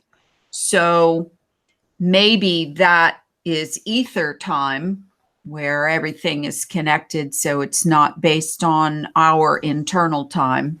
But time is definitely based on time in our construct is based on the movement of the sun, and not necessarily the moon, even though it has its own pattern. But you probably have seen the same thing I have. There's times during the month where you can't see the moon, right? Yeah. It's not in your area, and it's in somebody else's area. But the sun does have its 24-hour day, and then it's back again. So that's what the time clocks are based on. But outside of our construct, I wouldn't begin to guess how time works and whether all time can be sequential, or whether it can be, you can plug into any given time you want, and be in any time you want. So yeah, for people to say time is just a construct, yeah, well, they're using the word construct as we are making it up. But we're not. We're just logging the movement of the sun and basing our days on that, and our hours and seconds and minutes and all that other stuff. So time has always been. Oh, and back to you said you talked about God making the earth in 6 days. Yeah. Whether those were human days or God days, and whether they were different. There's a lot of science, a lot of research, and some pretty finite stuff out there about the lie that we've been told about how long it takes to make some of these strata, you call them strata, on Earth. Like, say, for example, let's just use the Grand Canyon, because everybody can think, has seen pictures at least of it before. Oh. That, geologists and all those guys talk about, it takes millions of years to lay all those strata, and then, hundreds of thousands of years to wear away this silly little river that's running down through the middle of it. It's funny you should mention the Grand Canyon. This guy actually proved that you can make these strata in minutes. Yeah. Did you actually catch that video? You probably didn't, but did you catch that video about the Lichtenberg figures that I sent you? You probably didn't. I sent you a lot of stuff, but did you actually catch it? Because what you're seeing on yeah.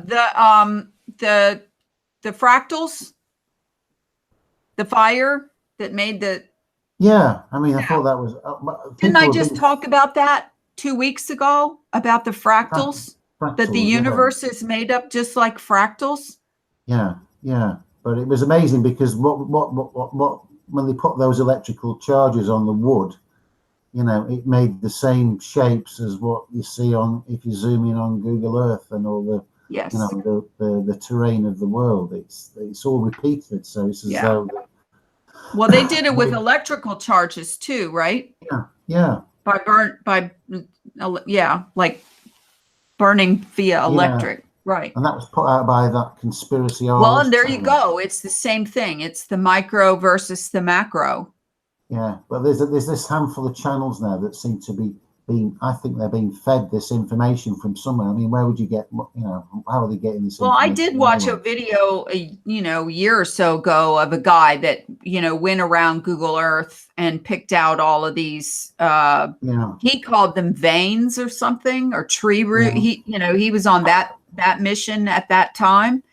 But if you think about it, if you take this fire and or electrical and char a piece of wood, and it makes those, fractal river branched off tributary looking shapes. How's that any different than the same situation happening on Earth? It didn't take millions or billions of years to carve that out of the landscape with water running down and yada yada. It could have happened in 5 minutes. Yeah. All right, let me show you another image. I want your opinion on this now. There we go. So what I've got here is, can you see that? Uh-huh. Flight tracker. Now look at the density of, those are all airplanes flying over the United States, thousands of planes all at once. And yet, you'd think there would be several mid-air collisions a year, wouldn't you?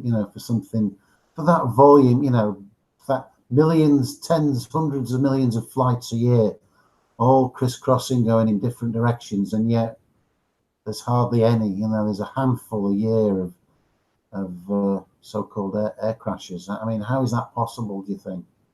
Well, there's hardly any large plane crashes anymore. Small, I mean, you hear about some small craft now and then, but I don't know. I mean, I know, but they go on and on about the stress of the air traffic controllers and, how all these flights they got to deal with. Well, now it's much more computerized, which is kind of its own form of artificial intelligence, maybe. But I've stood on the ground and watched planes what look like, I mean, literally look like they're coming right at each other. And they, sure enough, I wait and watch and they cross, but they must be one higher and the other lower, but they sure don't seem like it from the ground. So what are you saying about that, Lawrence, about the planes? Well, I'm going to give a shout out to a channel that I've been watching a little bit, and he's an American guy called Matt, and he's into, he's like 100% like us in that the world is a construct, and he touches on Mandela, touches on ridiculous, the craziness of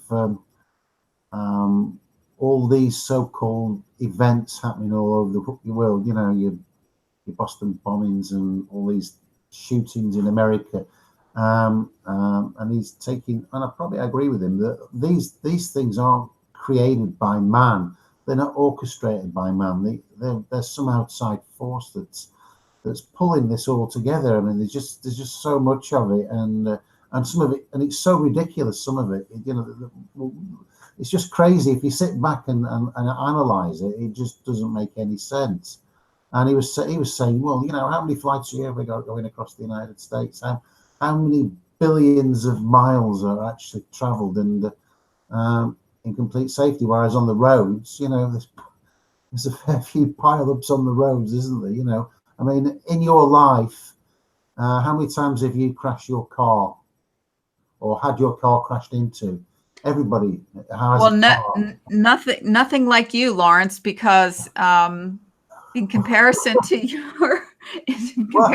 your mishaps, I got rear-ended once, just hard enough for my window to fall down inside of my window, but never any serious damage, never any bad wrecks.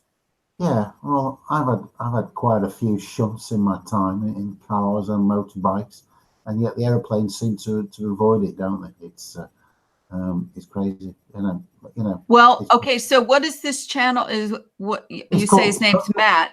It's called Quantum of Conscience. Quantum, QUANT. He puts out, the guy, he doesn't use images hardly ever. He just chats. Okay. And says what he's thinking. So he seems quite a sincere guy, but he's fully on board with, that we are in a simulation. It's just so obvious from, when you just observe what's happening. It's got to be a simulation. Well, okay, so I did hear one person explain some of these.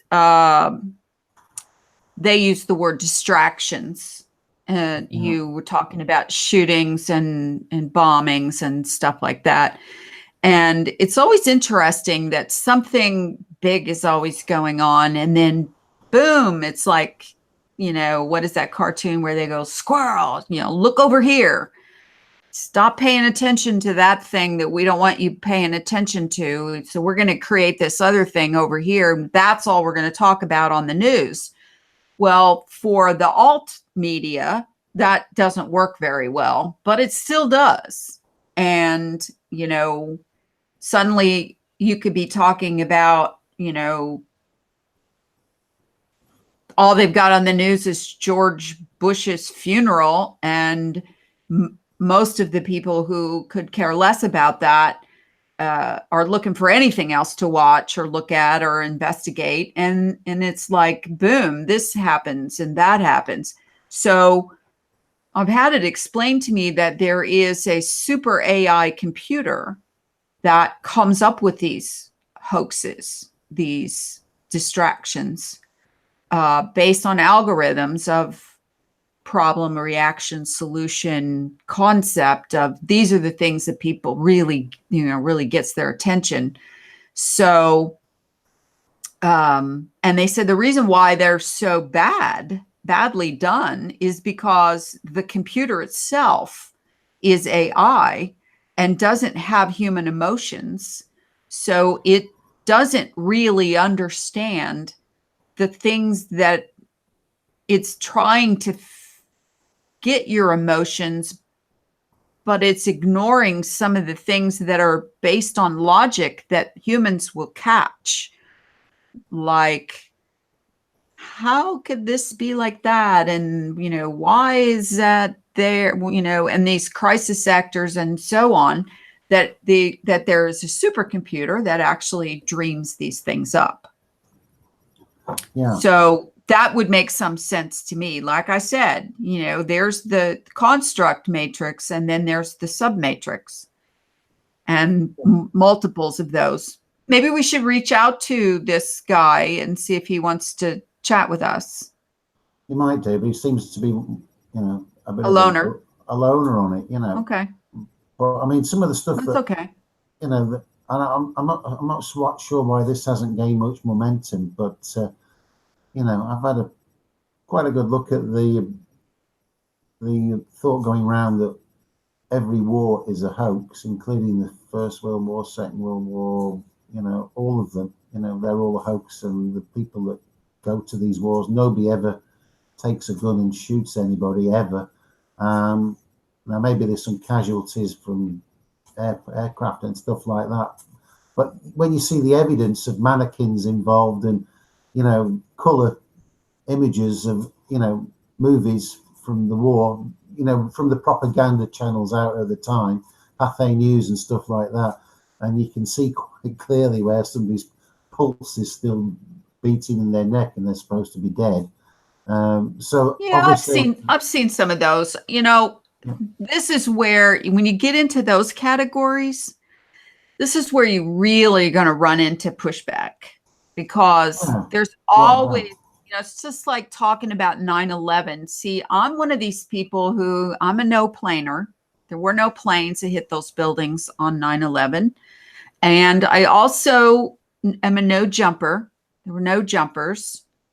And I'm also pretty close to, like, nobody or very few people died. Like you said, maybe a casualty or here or there that was accidental to the thing, like the person didn't get out in time or something fell on them or something like that. So, but you go online and you argue, you go on a thread on Facebook or something, or a forum, and say that, and you're immediately like, eh.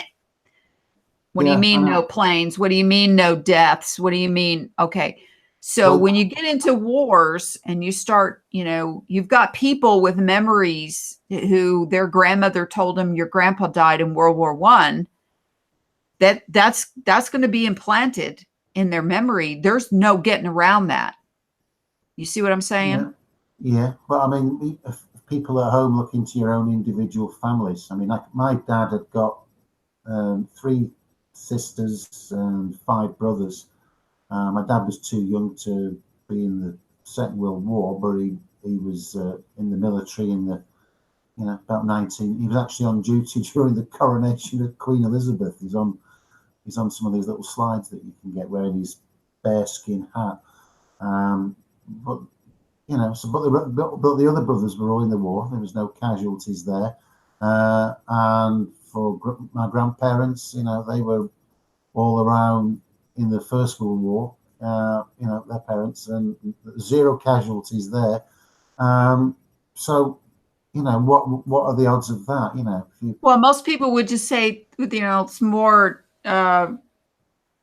right family luck, but at the same time,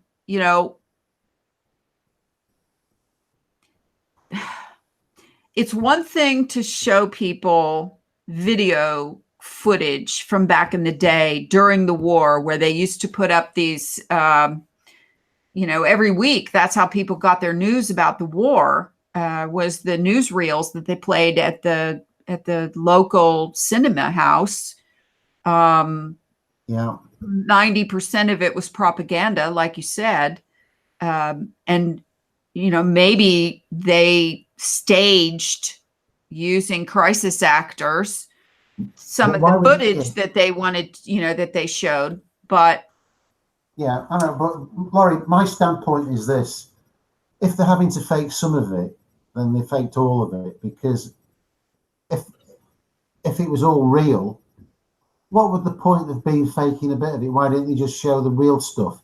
It's like that if you watch some of that War is Fake, you can see that example of that aircraft allegedly crash landing on the aircraft carrier, but it was balanced on a pole, and somebody pulled, because you can see the stick it was balanced on falling away. Somebody just pulled it on a catapult or something, and pulled it down along the ship, and it smashed into bits. It wasn't a plane crashing on an aircraft carrier. Now, I'm sure if it was real, you would have got some real pictures of real planes crashing on aircraft carriers. But, well, okay. why would they stage? So in comparison, all right, it makes me think of, like, I just watched some kind of an epic movie of a war, war scenes, and these people rode into battle on horses, and the guys defending their land had set all of these stakes in the ground toward where the horses would be running at them, sharpened poles in the ground that the horses would run into or have to jump over to get to those that they're attacking. And I'm sitting there knowing full well that this is CGI, that I know that nobody would allow them to run horses into these wooden stakes and kill them. Okay. But by God, it looked exactly like that's what happened.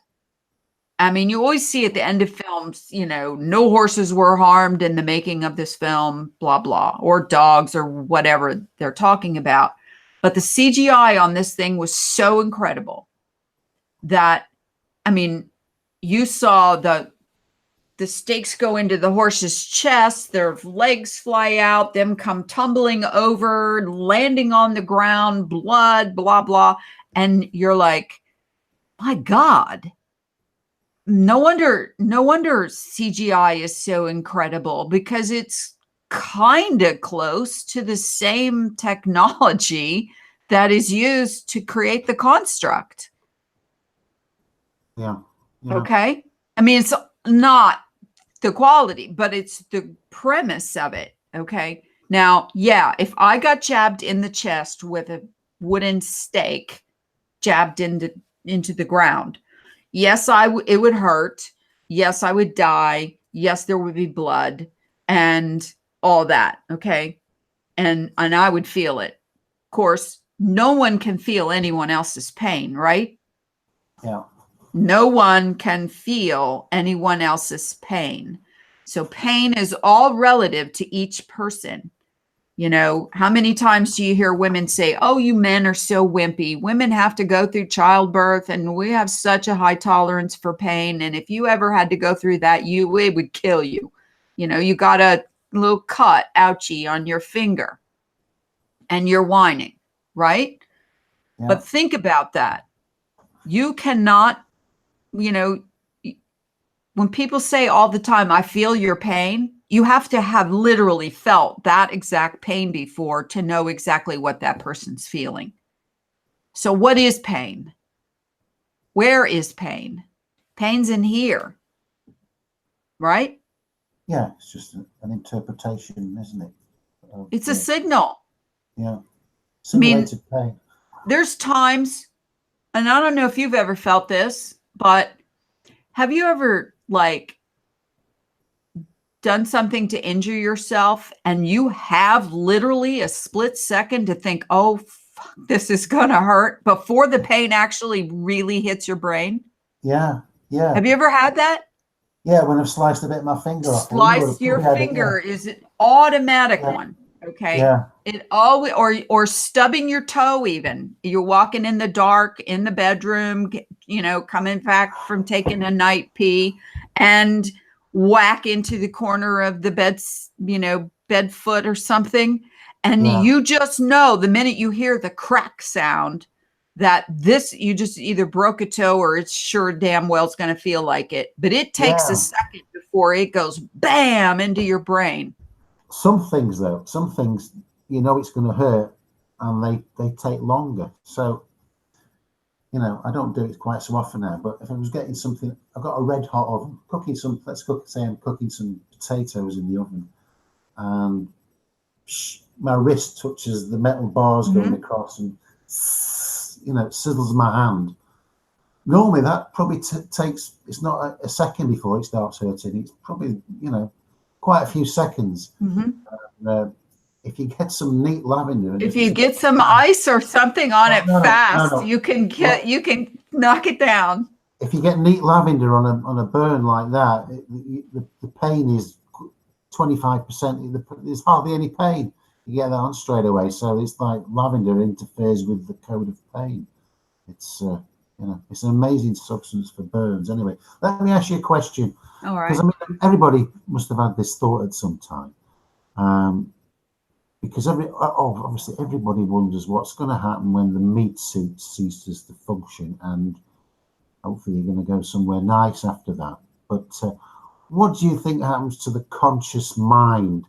Do you think the mind just shuts off and then awakens at some other point? Or, you know, ideally you'd like to remain conscious, wouldn't you? Because your consciousness is it's of paramount importance to everybody. You're conscious. If you've ever been in a situation where you're losing consciousness, it's quite terrifying, actually. Somebody once gave me a puff of some skunk marijuana, and I could feel my consciousness drifting away, and it was terrifying because I thought I was going to a place that I didn't know where I was going, and I went into a cold, they call it a whitey, don't they? You go into a cold sweat and you lie on the floor and you're soaked in sweat. But the thought of losing one's consciousness is quite a terrifying thought. So when the meat suit dies, the consciousness in the heart or the mind or wherever it's actually located, what do you think happens to that consciousness? Does it stay conscious, or do you think it gets switched off? You know, it's interesting. It's a journey, isn't it? So yeah. What happens on that journey when you pass away? I think your consciousness of being a live human would cease. You're no longer a live human, and I think you would know it. Yeah, but would you still have but once you read enough, you know, it depends on whether or not you ever believed or read into any of the afterlife stories or testimonies from people who literally died. And, you know, there you go. What's the definition of dead? You know, some say it's heart dead, some say it's brain dead, some say it's both. But how many times have you heard people say, you know, I was dead on the operating table, and for, you know, 10 minutes, I was outside of my body and this happened and that happened. Okay, so there's all these testimonies of after death experiences people have told about. And they were all apparently in some state of consciousness, or they wouldn't have remembered even having those experiences and to be able to tell it. And whether it was an implanted memory or whether it was an actual memory, how are you to know until you go through it yourself? Which, thank you, I don't need to. I can wait till like it's the for real thing. But almost everyone says they had some kind of experience, out of body experience. So can the consciousness stay in a dead body? Because it always seems to leave and come back. That's all the stories you ever hear about. It can't seem to stay if the electrical system has shut down in the body, which is the heart and the brain. And so you know, will we remember our lives when we go back to source, to heaven, to hell, wherever we're going after here? Who can answer that question? I can't, because I've never been there. But I would say that your universal electrical consciousness, however you want to describe what that is still conscious. Yeah. So what you're saying, are you saying that effectively you enter into some kind of dream world? No, I would say, I would call it the same place the sun goes when it's on its return trip back from the west to the east, and that would be the ether. So you think and the ether is all connected. Every single thing, everything is connected in the ether. Yeah. Every electrical impulse, every atom, cell, blah, blah. That's why all these people go into this. We are one and we're all connected and we're all one collective consciousness and yada, yada. All right. So, all right. So okay. So let's say, the near-death experience wasn't, and they did die. I mean, how would you envisage it? Let's say it was somebody who was saved by the Creator. Where do they go next after that? Do they go into a soul bank to be held in reserve? According to everything I've read, they will go to where they're going. Now, your body's going to stay here. I've read where people believe that the rapture, risen time at the end times, where bodies will come up out of the ground and people will re-inhabit their body. That makes no common sense if you're going to get a new body when you get to heaven. So that part, I'm very conflicted about what I believe, but I believe that there is maybe the consciousness is only connected to this body. In other words, it only has an outlet. It would be like if your computer's running and you had no screen. Okay. Yeah. You got the ever hated blue screen. Okay, which means you got big problems inside there, right? It's got a big reboot or something's got to happen. So, are you stuck in the machine then? If you don't have anything animated, I mean, we animate these bodies, right? Our soul spirit animates this body. Otherwise, it would just be, meat suit. It could be controlled by any electrical impulses. I don't know if you've ever seen any of these tests or research where, they trigger body parts with electrodes and they move, right? Fingers move, hands move, people twitch. So our spirit / soul / energy is animating this body. And in the minute that the body is dead, it can't stay there anymore. Yeah. You know, people talk about karma and as above, so below, these sorts of things. Somebody made an interesting comment. I think it was actually in a song. The words of the song said, when you leave this earth, all you will have is what you gave away, which is quite an interesting idea, isn't it? You know, because All it's like, you'll have is what you gave away. Okay, that yeah. makes perfect sense. That just goes exactly with you can't take it with you. So There are no U-Hauls behind you on the way out. yeah, but it's like, you know, you can't give anything away because it always comes back to you. You've heard that saying, haven't you? It's the same, and it's And the that's same. the same saying as pay it forward. There's a bunch of you're sayings alive, like that. you know, if I give lots of stuff away and I give a hell of a lot of stuff away, but it comes back to you, so with interest. It's quite bizarre. People think you're crazy. You're crazy. Well, the whole concept of tithing at church is based on that. Yeah. That you Yeah. will you give 10% of your income or whatever, you know, you agree with as a tithe, and you will be blessed with that and more.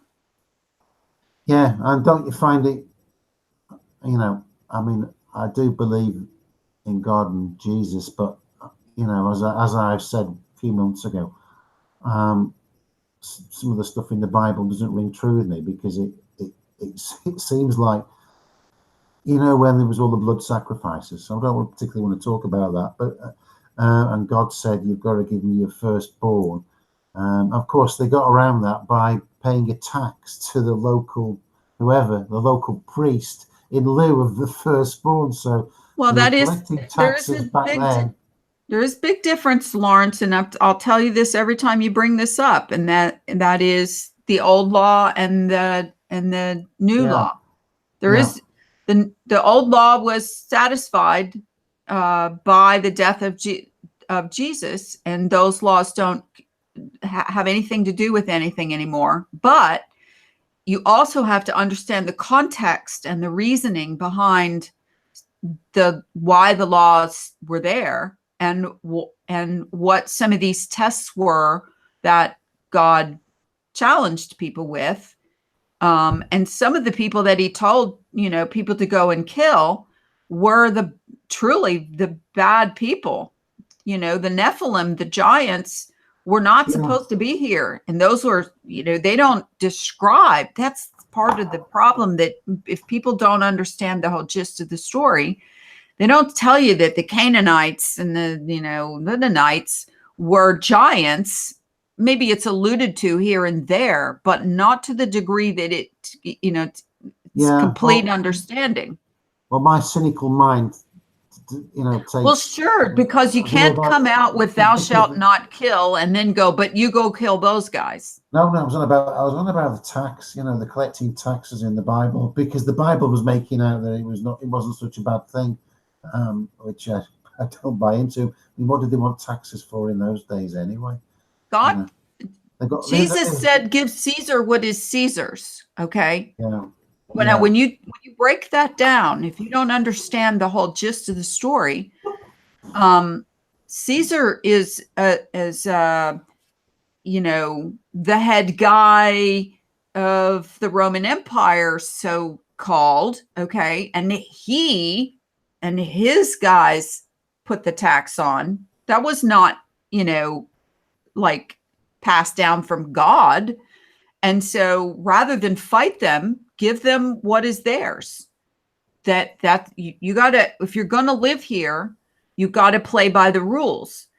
If you want to change the rules, then you have to do that. But as long as somebody made those rules, you're going to have to live under them. So, you know, the first time I read that, give Caesar what is Caesar's, even if it's unjust, and it is, taxes are unjust, always. Usury is unjust. Interest on borrowing money is unjust. You should just have to pay the money back. What's this interest crap? But the whole world allowed it, and now the whole world is stuck with it, except in the Muslim countries, which do, it's against the law to collect usury, charge usury interest, which is one of the reasons why they don't want the central banks in their countries, blah, blah, can go on. But here's where I keep coming around to. Okay. I wasn't there. You weren't either. And nobody today was there when those people were living under those rules. We don't know why those rules were set up. We don't know who set them up. We know the Sadducees and the Pharisees and all these guys had rules, and they were the ones that were determining, what God said to the people. So when you've got this intermediary person who's they're deciding what God means, not you. Okay. So if you want to live there, you have to live under their laws. So that's what you have to do. Or you go live out in the, desert somewhere. Yeah. It's what you're having a problem with is the original construct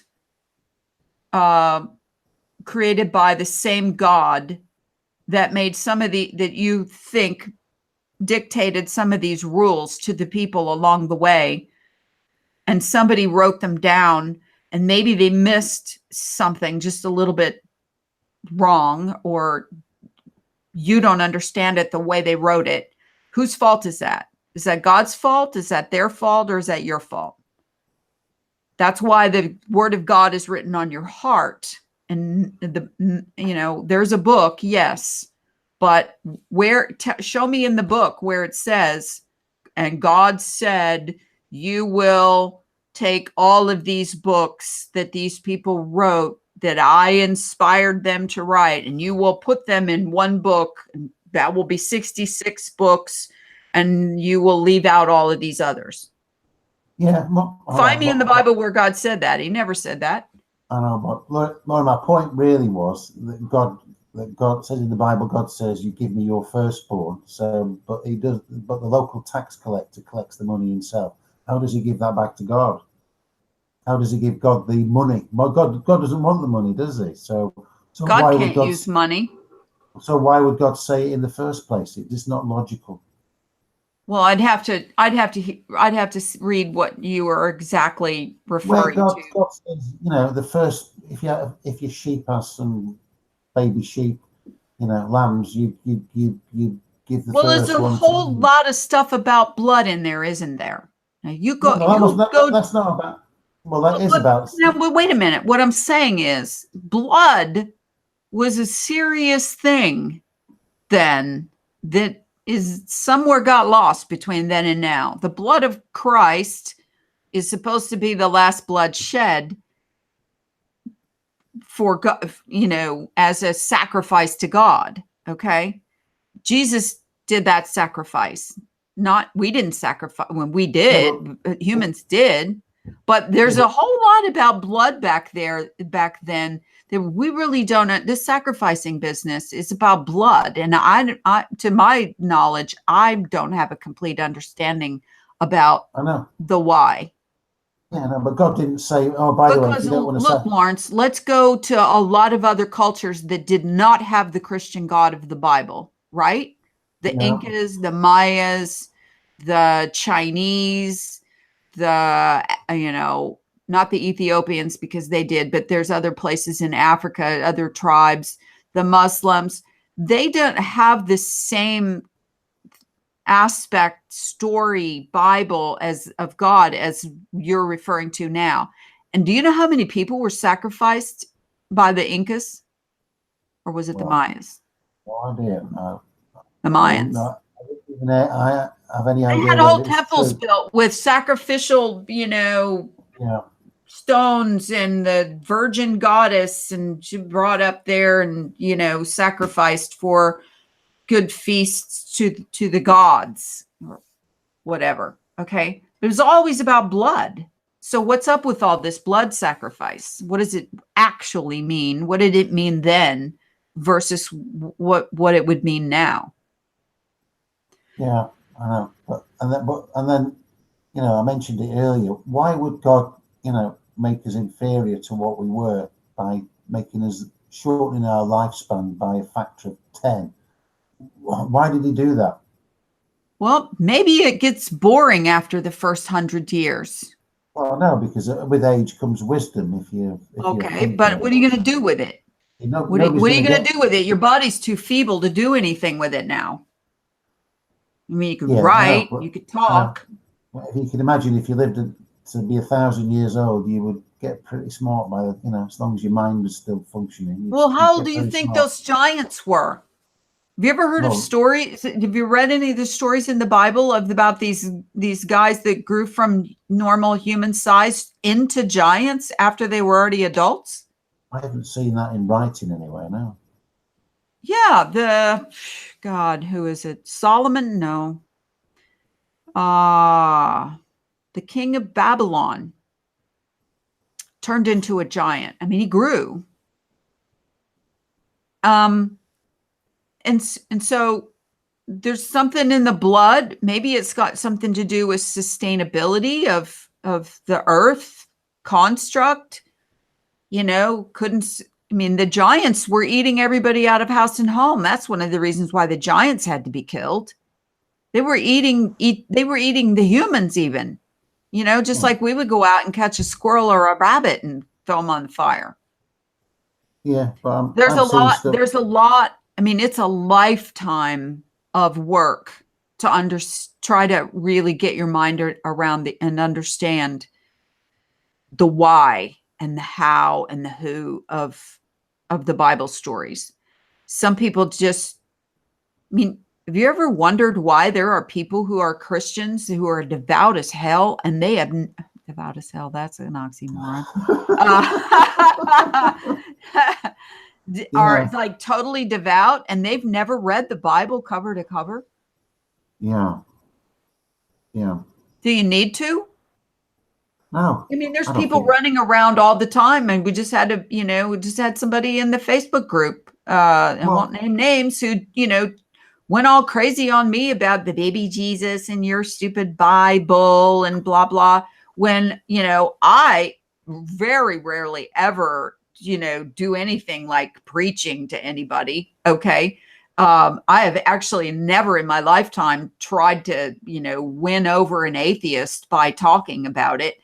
But this person was so upset that I was, said anything about God or Jesus that he, had to keep going after me. And he said he had studied the Bible for 37 years, knew it inside and out. And it's bullshit. It's a hoax. Yeah. Okay. Whatever you need to think. I mean, what are the chances that everybody on earth is going to think the same thing ever, once, ever about everything? Never. Why? Yeah. Why? I know. It's Coding. weird, isn't it?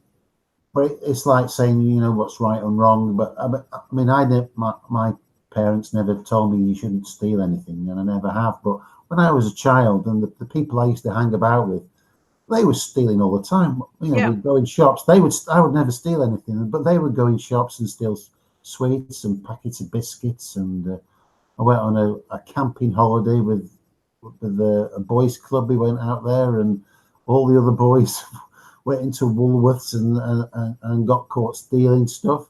But I just knew that it was wrong to steal. But so it just seems weird that you know in your own heart what's right and wrong. Well, sure you do. You don't need a Bible to tell you what's right and wrong. You don't need a Bible. It's in your coding. Mm-hmm. You don't need a 10 Commandments. If you're doing something wrong, you just know instinctively that you shouldn't really be doing it. And it's like the two voices in your head. You can go out and have a conversation with yourself, and your soul's talk or something's talking to your ego, and you're having this two-way conversation about what you should do and what you end up doing, and usually somewhere in between. Lawrence, you only have two people? And did you have? Oh, you have a conference, don't I you? have a committee. Are you kidding? Oh, It's well, always a who's on whole your committee? committee. Well, tell me about this committee then. Who's on it? Oh my God. There's the, you know, the child, there's like a board of directors and there, you know, I mean, everybody's chiming in and Right. yeah, I mean, you even have your little lizard brain, you know, whatever they call that, your lizard hindbrain voice that says, Yeah. run, Yeah. freeze. Yeah. But Yeah. no, here's the reason why most of the kids do that. It isn't about, I mean, they do know that it's right or wrong. That's ingrained in their coding. Psychopaths do not have that coding. It's not there. They wouldn't feel any remorse if you caught them and admonished them. Most people just want to see if they can get away with it. Yeah. Yeah. It's the thrill. It's the Yeah. ego, the id's thrill of getting away with something. Yeah. I mean, that's why people cheat on their wives or husbands. It's the same damn reason. It's Yeah. no different. I mean, adultery is adultery. It's one of the rules, right? Thou shalt not sleep with your neighbor's husband. But it's written. I mean, it was important enough to write it down as one of the big things because it leads to like a whole bunch of other problems. And Yeah. yet, you know, people cheat and then they get, you know, caught or whatever, and they end up, marrying the one they cheated with. Now you got two cheaters marrying each other. How is either one of them ever going to trust the other one fully? You know, how many of those marriages last forever? Not very many, because both of you know the other one cheated on somebody. Yeah. So, Yeah. It's you weird. know, this coding thing is this natural ingrained coding, coding, not coating. Coding is in nearly every human being's code in their programming, but the psychopaths don't have it, and almost every psychopath that I've ever known of that victimizes people couldn't care less that they do. And almost every person with a good heart and a good, you know, code gets affected by one of these.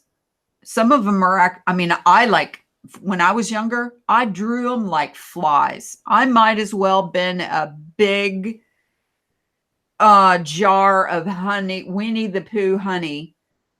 Come and see if you can screw with my life. That's how many psychopaths I drew. And it took me not very long, but too long to identify the code of the psychopath. Boy, you can't get past my psycho finder now.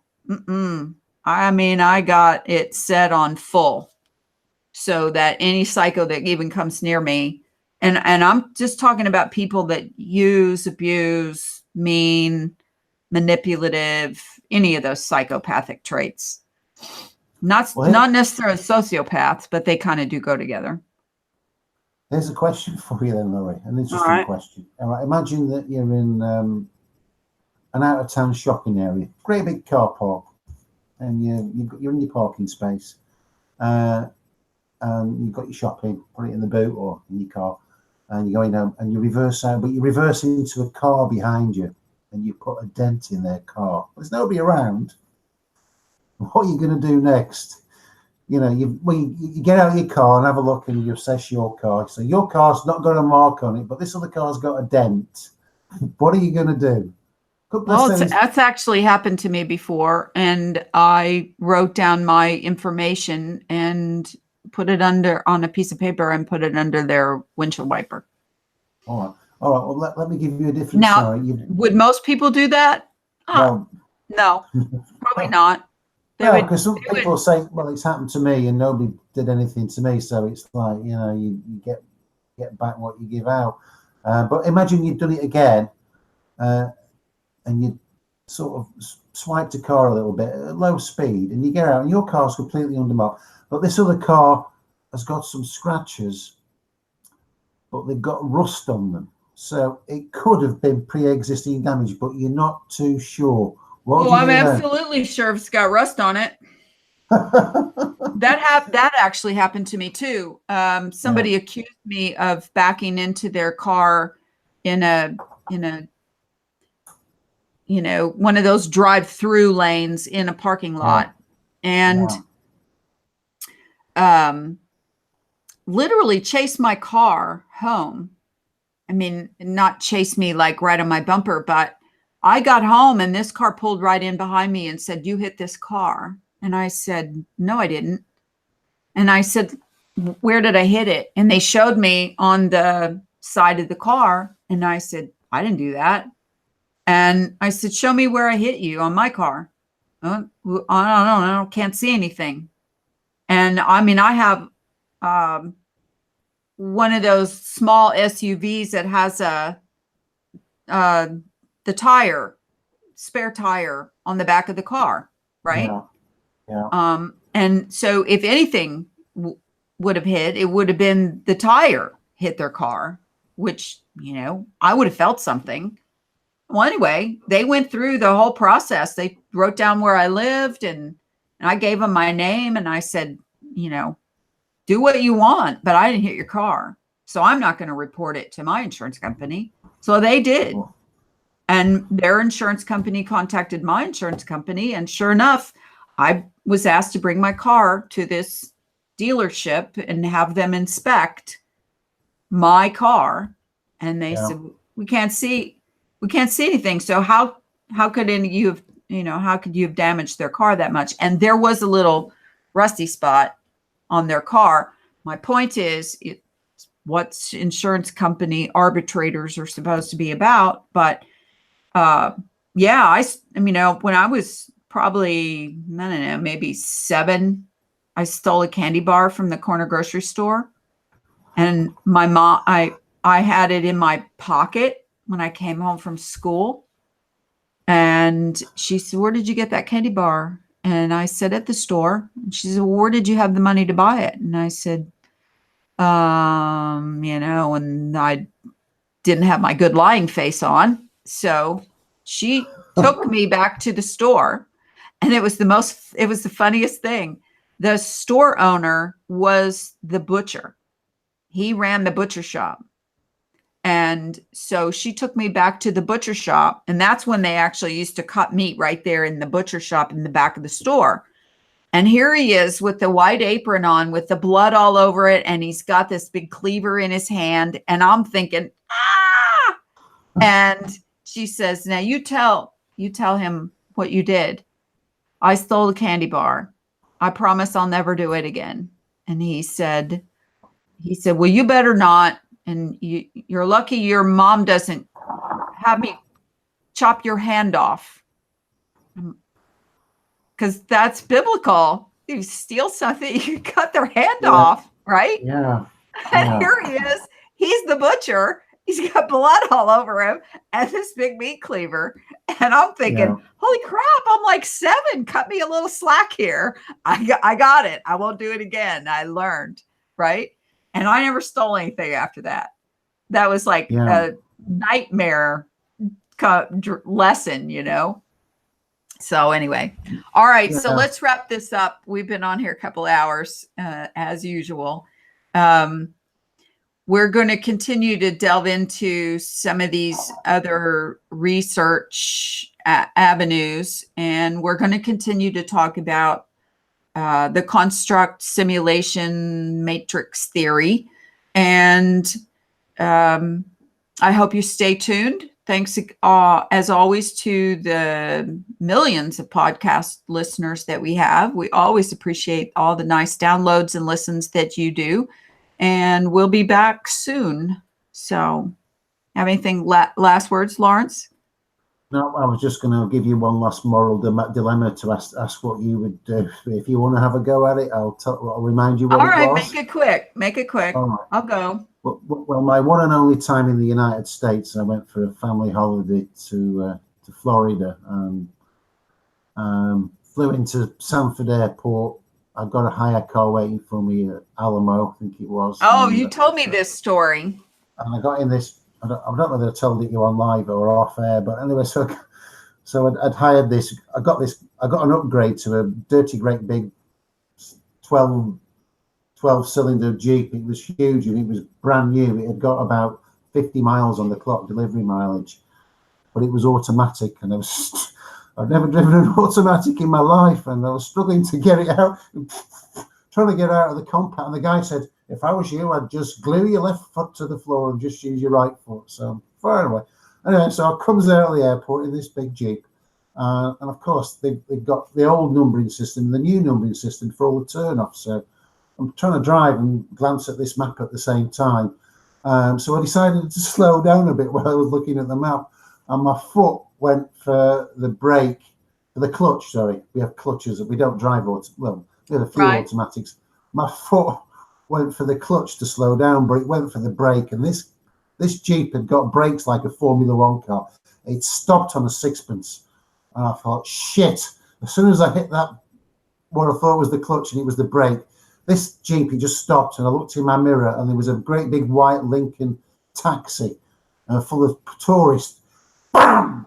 Right into the back of me. Wrote the complete front end of the car off. Nobody was injured. Anyway, we all ended up on this grass verge on the outside. I hadn't said a word. And this policeman came and he started, because I wasn't guilty because they run into the back of me, but it was my fault. And anyway, so they brought a new taxi, a new big taxi, took all the luggage out, got all the packages. But it was a woman taxi driver, and she probably must have thought she'd fallen asleep at the wheel because the next, she's driving along, and the next thing she smashed into the back of me would have happened so quickly. And of course, I'm chatting away to this policeman whose name was Officer Crapper, of all people. And they put all the luggage in the new taxi, and the taxi driver got in, passengers got in, and the taxi driver reversed into a lamppost and put a huge dent in the back of the taxi. And he says, because he was telling me, he says, we've had a lot of trouble with that taxi company. And I'm just sat there leaning across the bit. He got these dark glasses on, me, bald guy, like something out of one of these Burt Reynolds movies. And he said, what did I tell you? Because this Jeep was unmarked. So what would you have done in that situation? It was your fault, really. Would you have said, actually, I hit the brakes really hard and that's why they ran in the back of me? Or would you have, imagine you was in the UK and you'd done, because I was thinking at the time, God, I'm going to get in an awful lot of shit if I say it's my fault. I'm in a foreign country and, God knows what's going to happen. So I just let them take the blame. Well, let me tell you what, the difference then is your country to this country. If you run into the back of someone, it's automatically your fault. I don't even think it matters if they slap on the brakes. Because what if a dog ran out? Or what if a child was ran out in the street or something? You're automatically going to slap on the brakes. It's the person behind you's responsibility to stay far enough behind and have good enough control of their car that they can not run into you. So that's why it's like that. Now, would I have said it's my fault I slapped on the brakes? I probably would have said, I'm no angel. Trust me, if I can get out of trouble, I will do the same as anybody else. But because, I'm automatically going to think, well, it's the insurance company that's going to pay for it. Nobody was hurt, physically hurt, blah, blah. It's just cars. But I would have said, yeah, I would have offered that I did quickly hit the brakes. And then you would have been asked, well, why? And that's when you would have said, well, because I'm an idiot foreign driver and I'm not used to an automatic car. And I thought I was hitting the clutch to shift downshift, right? Isn't that what you were doing? You were hitting the clutch to downshift. Yeah. So, it's a fine line between offering information that is nobody's asking you for, right? But if the other person was going to get in a lot of trouble, you could take some of the trouble and get less for them. Now, if they were, let's say they were a real asshole and they were tailgating you and, you know, doing some kind of road rage craziness, then they deserve what they got. Well, I've hit my brakes before when somebody's tailgating me and getting all little road ragey just to back them off. Like, okay, you want to hit me in the back, you go right ahead, but it's going to be your fault. yeah, I know, but I went from 0 to 70 in about 3 seconds. If you'd have been behind me, you'd have been in the back. Anybody would have hit you. Yeah, anybody, especially if you're traveling, at a high rate of speed. But, you know, I've had that kind of thing happen close to too many times. So I definitely stay further back from people, enough back that I can bring my car to a stop if they slept on their brakes, which happens down here in old people country. If you live where I live, you have the race car driver kids, the people going to work and, you know, hardly paying attention and texting. And then you've got these, you know, the road full of 80 and 90-year-old people still driving their cars, you know, going slow down the street and over the lanes and, you know, and the whole thing. So yeah, it's pretty tricky. So okay. Okay. Nice chatting with you, Lawrence. We'll be back together soon, probably, hopefully by next weekend. We'll, you know, talk about some new things. And hi ho, it's home from work I go. Is that it? Hi ho, it's home from work we go. We go. Okay.